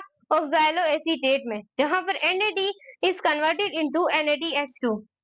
NAD converted into NADH2। तो यहाँ पर सारे प्रोसेस लिखे हुए, अब एक एक कर कर इसको दोबारा से समझते हैं। हाँ, अब देखिए यहाँ पर हमारे पास एक सिग्नल है जो कि एसिटाइल कोएंजाइम है एक, वो क्रेब्स साइकिल के अंदर ऐड होगा सिट्रिक एसिड में। तो उसके बाद सिट्रिक एसिड जैसे ही आइसोसिट्रेट अपने आइसोमर में कन्वर्ट होगा, तो यहाँ पर एंजाइम जब ऐड होगा तो क्रेब्स साइकिल में जो प्रोसेस होगा वो सिंथेसिस। उसके बाद क्या होगी? जब सिट्रिक एसिड जो है वो आइसोसिट्रेट में होगा तो यहाँ पर डिहाइड्रेशन होगी। ये चीज आपने याद रखनी है। अब आइसोसिट्रेट अल्फा कीटोग्लूटारेट में जब कन्वर्ट होगा तो यहाँ पर आपकी हाइड्रेशन हो जाएगी। उसके बाद अल्फा कीटोग्लूटारेट इसमें अगर कन्वर्ट हो जाएगा तो ये हमारे पास क्या बन जाएगी? यहाँ पर ऑक्सीडेटिव डीकार्बोनाइजेशन हो जाएगी। ये चीज आपने याद रखनी है। ये फर्स्ट प्रोसेस जब वो ऐड हुआ तो यहाँ पर क्या हुई? साइंथिसाइज हुई। अब सिट्रेट से जैसे यहाँ पर जाएगा तो यहाँ डिहाइड्रेशन हुई, फिर यहाँ से जैसे जाएगा हाइड्रेशन होगी। उसके बाद जैसे यहाँ पर जाएगा तो यहाँ पर होगी ऑक्सीडेटिव डीकार्बोजाइलेशन, और यहाँ से जैसे ये ऐसे जाएगा सक्सिनाइल कोएंजाइम, वहां पर होगी ऑक्सीडेटिव डीकार्बोजाइलेशन। वहां पर क्या होगी? एडिशन होगी किसकी? कोएंजाइम की। ये चीज आपने याद रखनी है। एडिशन हुई कोएंजाइम की, और यहाँ पर इसके बाद क्या होगी? सबस्ट्रेट लेवल फॉस्फोराइलेशन होगी। उसके बाद दोबारा से ऑक्सीडेशन हो जाएगी किसकी? NADH की। ये सारे प्रोसेस आपने क्या करने हैं? क्रेब्स साइकिल के अंदर याद रखने हैं। This is the most important processes जो आप लोगों को क्या होने चाहिए? पता होने चाहिए। I hope students you are understand, must understand this the topic. अब हम देखते हैं कि यहाँ पर ATP कितनी सो स्टूडेंट्स देखिए यहाँ पर देखते हैं कि एटीपी कितने बने हैं क्रेब्स साइकिल में।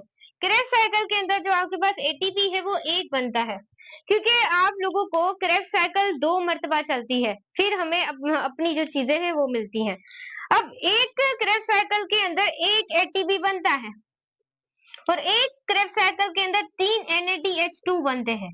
यहाँ पर देखें, एक NADH2 यहाँ पर बना है और दूसरा NADH2 यहाँ पर बना है और तीसरा जो NADH2 है वो 1 2, ये मैंने यहाँ पर भी 2 कर दिया, यहाँ पर आप लोगों के पास 3 क्या हो गए, NADH2 हो गए। समझ गए आप लोग? तो यहाँ 3 NADH2 बनते हैं एक क्रेब्स साइकिल में। अगर 2 की बात करें तो 2 एटीपी बनेगी। अगर 2 बार क्रेब्स है, यहाँ पर 6 NADH2 बनेंगे और यहाँ पर FADH2 एक क्रेब्स साइकिल में 1 बनता है और 2 क्रेब्स साइकिल में 2 बनते हैं। तो यहाँ पर हमने 2 के हिसाब से काउंटिंग की है कि एटीपी 2 बनते हैं, जो 2 क्रेब्स साइकिल, क्योंकि क्रेब्स साइकिल 2 मरतबा घूमती है। NADH2 6, FADH2 2 और कार्बन डाइऑक्साइड 4। एक क्रेब्स साइकिल में 2 और 2 बार क्रेब्स साइकिल घूमती है, इस वजह से क्या हो गए 4। अगर हम ये रेशियो आपने लाजमी याद करना है, बहुत ज्यादा इंपॉर्टेंट है। इसका जो रेशियो होता है वो होता है 1:3:1। ये चीज आपने याद रखनी है। उसके बाद अगर हम टोटल अब काउंटिंग करें, टोटल एटीपी 2 बने हैं और NADH2 एक NADH2 3 के बराबर होता है और 10 तो यहाँ पर कितने हुए 13 और FADH2 यहाँ पर हो गए 4। तो टोटल एटीपी हम इस तरीके से काउंटिंग करेंगे इलेक्ट्रॉन ट्रांसपोर्ट चेन के अंदर। I hope you understand. अगर एक बार क्रेब्स साइकिल समझे तो आपने याद रखना है एक एटीपी, एक बार चले तो 3 NADH2 और एक FADH2 और 2 क्या होंगे, कार्बन डाइऑक्साइड के मॉलिक्यूल। तो ये चीज आपने क्या करनी है, याद रखनी है। बहुत इंपॉर्टेंट चीजें आप लोगों को बताई हैं। इलेक्ट्रॉन ट्रांसपोर्ट चेन याद रखिएगा, हमने ग्लाइकोलाइसिस भी पढ़ लिया है और क्रेब्स साइकिल भी पढ़ लिया है। बस आज हम लास्ट एरोबिक रेस्पिरेशन का फाइनल पढ़ने वाले हैं, जो कि क्या है, इलेक्ट्रॉन ट्रांसपोर्ट चेन है। देखिए ये फाइनल स्टेज है एरोबिक रेस्पिरेशन की। फर्स्ट स्टेज है ग्लाइकोलाइसिस, सेकंड है क्रेब्स साइकिल और थर्ड है इलेक्ट्रॉन ट्रांसपोर्ट चेन। याद रखिएगा ये फाइनल स्टेज है एरोबिक रेस्पिरेशन की। इस स्टेज में क्या होता है, जो कोएंजाइम होते हैं जैसे कि NADH2, यहाँ पर आपकी एटीपी बनती है, यहाँ पर जो आपके मॉलिक्यूल्स बने थे वो यहाँ पर आके यहाँ से हम उसकी क्या करेंगे, एटीपी को काउंट करेंगे। This stage coenzyme such NADH2 and FADH2, इसको जो हम ऑक्सीडाइज करेंगे यहाँ पर और यहाँ से हम क्या करेंगे, ज्यादा से ज्यादा एनर्जी को रिलीज कराएंगे इलेक्ट्रॉन ट्रांसपोर्ट चेन में। ऑक्सीडेशन जो है, ऑक्सीडेशन से को इस्तेमाल कर हम प्रोड्यूस करेंगे एटीपी को, किसके इफेक्ट से, केमियोसिस से। अब केमियोसिस क्या होती है, मूवमेंट ऑफ हाइड्रोजन आयंस होती है सेमी परमिएबल मेम्ब्रेन से। उसके बाद ये आल्सो कॉल्ड ऑक्सीडेटिव फोस्फोराइलेशन, जो आपके पास इलेक्ट्रॉन ट्रांसपोर्ट चेन है उसे हम कहते हैं ऑक्सीडेटिव फोस्फोराइलेशन भी कहते हैं। इसका जो फाइनल इलेक्ट्रॉन एक्सेप्टर होता है इलेक्ट्रॉन ट्रांसपोर्ट चेन का, वो आपके पास क्या होता है, ऑक्सीजन होता है। ये इंपॉर्टेंट चीजें जो मैंने लिखती है बोर्ड के ऊपर। उसके बाद ये प्रोसेस कहाँ पर होता है, इलेक्ट्रॉन ट्रांसपोर्ट चेन कहाँ पर ओकर होता है, वो होता है क्रिस्टी ऑफ माइटोकॉन्ड्रिया। अब क्रिस्टी ऑफ माइटोकॉन्ड्रिया से क्या मुराद है, यहाँ पर देखें, आपका जो माइटोकॉन्ड्रिया होता है, माइटोकॉन्ड्रिया याद रखिएगा, उसकी एक होती है आउटर मेम्ब्रेन, आउटर, एक होती है इनर, डबल मेम्ब्रेन बाउंड होता है, और इनके बीच में जो स्पेस होता है माइटोकॉन्ड्रिया के, उसे आप इंटर मेम्ब्रेन स्पेस कहते हैं आप लोग इसे, सही। अब ये जो इनर है माइटोकॉन्ड्रिया का, वो क्या होता है, इस तरीके से फोल्डेड होता है, तो इस वजह से हम इसे क्या बोलते हैं, क्रिस्टी भी कहते हैं। क्या बोलते हैं, क्रिस्टी भी कहते हैं। आपकी जो इलेक्ट्रो ट्रांसपोर्ट चेन है वो कहाँ पर ओकर होती है, क्रिस्टी ऑफ माइटोकॉन्ड्रिया में। कहाँ पर, सीरीज ऑफ प्रोटीन कॉम्प्लेक्स होते हैं और इलेक्ट्रॉन कैरियर होते हैं, जो कि ऑक्सीडाइज होते हैं, कोएंजाइम ट्रांसफर करते हैं, याद रखिएगा, इलेक्ट्रॉन ऑक्सीजन। हम डिटेल में पढ़ने वाले हैं। आपके पास इलेक्ट्रॉन ट्रांसपोर्ट चेन में 4 कॉम्प्लेक्स होते हैं, ये चीज याद रखिएगा, जैसे कि कॉम्प्लेक्स 1, कॉम्प्लेक्स 2, कॉम्प्लेक्स 3 और कॉम्प्लेक्स 4, सही। अब जो कॉम्प्लेक्स 1 है उसमें याद रखिएगा, कॉम्प्लेक्स 1 उसमें आपके फ्लेवोप्रोटीन्स होते हैं और आयरन सल्फर। FMN का मतलब समझ लें, ये इसका ही हिस्सा है, FMN, फ्लेवोप्रोटीन, फ्लेवोप्रोटीन। और ये साइबर को याद रखें, FES, इसका मतलब है आयरन, सल्फर, प्रोटीन। सही हो गया, बेस्ट हो गया। सही, ये चीज आपने क्या करनी है, याद रखनी है। अब देखिए जो कॉम्प्लेक्स वन है, कॉम्प्लेक्स वन, उसमें जो NADH है वो टूट कर अपने इलेक्ट्रॉन किसको देगा, कॉम्प्लेक्स वन को देगा। सही। अब कॉम्प्लेक्स वन जो है वो अपने जो इलेक्ट्रॉन है वो किसको देगा, तो कॉम्प्लेक्स वन देगा एंजाइम यूबीक्विनोन को। तो यूबीक्विनोन आगे कॉम्प्लेक्स टू को अपने इलेक्ट्रॉन नहीं देगा, कॉम्प्लेक्स टू को जो इलेक्ट्रॉन देगा वो FADH2 देगा, टूट के FADH में और 2 इलेक्ट्रॉन्स अपने कॉम्प्लेक्स टू को देगा। कभी भी कॉम्प्लेक्स वन अपने इलेक्ट्रॉन कॉम्प्लेक्स टू को नहीं देगा। सारे प्रोटीन से, लेकिन वाहिद MCQs पूछा जाता है कि इलेक्ट्रॉन ट्रांसपोर्ट चेन में कौन सा एंजाइम है, वो कौन सी चीज है जो इलेक्ट्रॉन ट्रांसपोर्ट चेन के अंदर एंजाइम है। तो हमने याद रखना है यूबीक्विनोन एक एंजाइम है, बाकी सारे प्रोटीन है इलेक्ट्रॉन ट्रांसपोर्ट, लेकिन जो यूबीक्विनोन है वो क्या है, एक तरह का एंजाइम है। अब कॉम्प्लेक्स टू के अपने इलेक्ट्रॉन कॉम्प्लेक्स थ्री को इजिली दे देगा, जिसके पास साइटोक्रोम बी वो कन्वर्ट होगा आयरन सल्फर में और साइटोक्रोम C1 में। इस तरीके से ये अपने इलेक्ट्रॉन देगा साइटोक्रोम सी को, ये अपने इलेक्ट्रॉन देगा कॉम्प्लेक्स 4 को, और ऐसे ही साइटोक्रोम ए किसमें होगा, A3 को अपने इलेक्ट्रॉन देगा। ऐसे ही बच्चों ये यहाँ पर जितने भी इलेक्ट्रॉन हो गए हैं, जो फाइनल इलेक्ट्रॉन एक्सेप्टर है हमारे पास इलेक्ट्रॉन ट्रांसपोर्ट चेन का, वो हमारे पास क्या है, ऑक्सीजन। तो यहाँ पर हमारे पास जो सारे इलेक्ट्रॉन है वो कौन लेगा, ऑक्सीजन लेगा। अब बच्चों ये इतना इजी प्रोसेस नहीं हो सकता, हो जाता। यहाँ पर क्या होता है कि मियोसिस का प्रोसेस होता है, यहाँ पर भी क्या होती है, हाइड्रोजन आयंस की मूवमेंट्स होती है, यहाँ पर भी आपके हाइड्रोजन आयंस क्या करते हैं, मूव करते हैं इस तरीके से। यहाँ पर भी हाइड्रोजन आयन इन क्या करते हैं इस तरीके से, यहाँ पर हाइड्रोजन आयन की यहाँ पर कंसंट्रेशन बहुत ज्यादा बढ़ जाती है, और हाइड्रोजन आयन की इतनी ज्यादा कंसंट्रेशन बढ़ जाती है कि इलेक्ट्रॉन भी इसको एक्सेप्ट नहीं ऑक्सीजन भी इसको एक्सेप्ट नहीं कर सकता। तो यहाँ पर एक एक्सेप्ट करता है जो है ATP साइंथेस, यहाँ पर इस तरीके से यहाँ पर होता है ATP साइंथेस, सिर्फ वो ही इसको हाइड्रोजन आयन की कंसंट्रेशन को क्या कर सकता है, अपने अंदर ले सकता है। तो और कोई, हाइड्रोजन आयन की कंसंट्रेशन बहुत ज्यादा हो जाती है, इलेक्ट्रॉन जैसे अपनी एनर्जी को यूटिलाइज करते हैं, तो हाइड्रोजन आयन की कंसंट्रेशन कॉम्प्लेक्स में बहुत ज्यादा हो जाती है, क्योंकि सब में क्या हो रहे हैं, इलेक्ट्रॉन ट्रांसफर हो रहे हैं और अपनी एनर्जी को क्या करते जा रहे हैं, रिलीज करते जा रहे हैं, और रिलीज करने से हाइड्रोजन आयन की कंसंट्रेशन हर कॉम्प्लेक्स में क्या होती जाएगी, बढ़ती जाएगी, और कॉम्प्लेक्स में बढ़ते जाते जाते यहाँ पर NADH2 रिडक्टेस भी होगा, एक NADH2 रिडक्टेस भी होगा, लेकिन वो इसे एक्सेप्ट नहीं करेगा। इसे एक्सेप्ट कौन करेगा, हाइड्रोजन आयन की कंसंट्रेशन वालों को, हाइड्रोजन आयन को वो करेगा ATP साइंथेस। ये भी चीज आपने क्या करनी है, याद रखनी है, बहुत इंपॉर्टेंट चीजें हैं आप लोगों को बता रही हूँ। एक बार और इलेक्ट्रॉन ट्रांसपोर्ट चेन को देख लेते हैं, लेकिन उससे पहले पता तो चले कि कितनी हमारे पास ATP बनेगी। ग्लाइकोलाइसिस के अंदर हमारे पास 2 NADH थे, सही। क्रेब्स साइकिल के अंदर हमारे पास 8 NADH है और 2 हमारे पास क्या है, FADH2 बने थे, सही। इसमें से भी हमने क्या निकालनी है, एनर्जी निकालनी है, ATP। तो यहाँ पर टोटल हमारे पास इन तीनों से हमें कितने 10 NADH मिले, और याद रखिए क्रेब्स साइकिल 2 मरतबा घूमती है, इस वजह से वहां पर हमारे 2 FADH2 हमें मिले थे। और याद रखिएगा एक NADH किसके बराबर होता है, वो 3 ATP के बराबर होता है, ये चीज आपने याद रखनी है। उसके बाद याद रखिएगा एक FAD किसके बराबर होगा, FADH2, वो किसके बराबर होगा, वो बराबर होगा 2 ATP के, सही। ये चीज आपने क्या करनी है, याद रखनी है। उसके बाद टोटल 10 NADH हो गए, और टोटल जो 10 NADH है उसके अंदर टोटल जो ATP होती है वो 30 ATP होती है, और दो जो FADH2 है इसमें टोटल 4 ATP होती है। अगर हम यहाँ पर कैलकुलेशन करना चाहें तो टोटल हमारे पास कितनी ATP हो गई, 34 ATP। ये चीज आपने याद रखनी है। वैसे 36 भी बोलते हैं, वहां पर कुछ ऐसे कंपाउंड है जो कि यूटिलाइज होते हैं, फिर उनको भी क्या किया जाता है, काउंट किया जाता है। तो ये चीज आपने क्या करनी है, याद रखनी है। इलेक्ट्रॉन ट्रांसपोर्ट चेन याद रखिएगा एक तरह की फाइनल स्टेज है, किसकी, एरोबिक रेस्पिरेशन की। ये स्टेज में जो कोएंजाइम है वो यूटिलाइज होते हैं और वहां से हमें ATP मिलती है, करेंसी मिलती है एनर्जी की। उसके बाद याद रखिएगा ये एक ऑक्सीडेशन यूज होती है और यहाँ से प्रोड्यूस होती है ATP, किसके इफेक्ट से, कीमोसिस के इफेक्ट से। उसके बाद इसे हम आल्सो कॉल्ड ऑक्सीडेटिव फॉस्फोराइलेशन भी कहते हैं। और इसका जो फाइनल इलेक्ट्रॉन एक्सेप्टर होता है वो कौन होता है? ऑक्सीजन होता है। उसके बाद ये कहाँ पर होती है? ये क्रिस्टी ऑफ माइटोकॉन्ड्रिया में होती है, जो इनर मेम्ब्रेन होती है। उसके बाद series of protein complex carrier इस तरीके से ऑक्सीडाइज होते जाते हैं और फाइनल इलेक्ट्रॉन एक्सेप्टर यहाँ पर ऑक्सीजन होता है।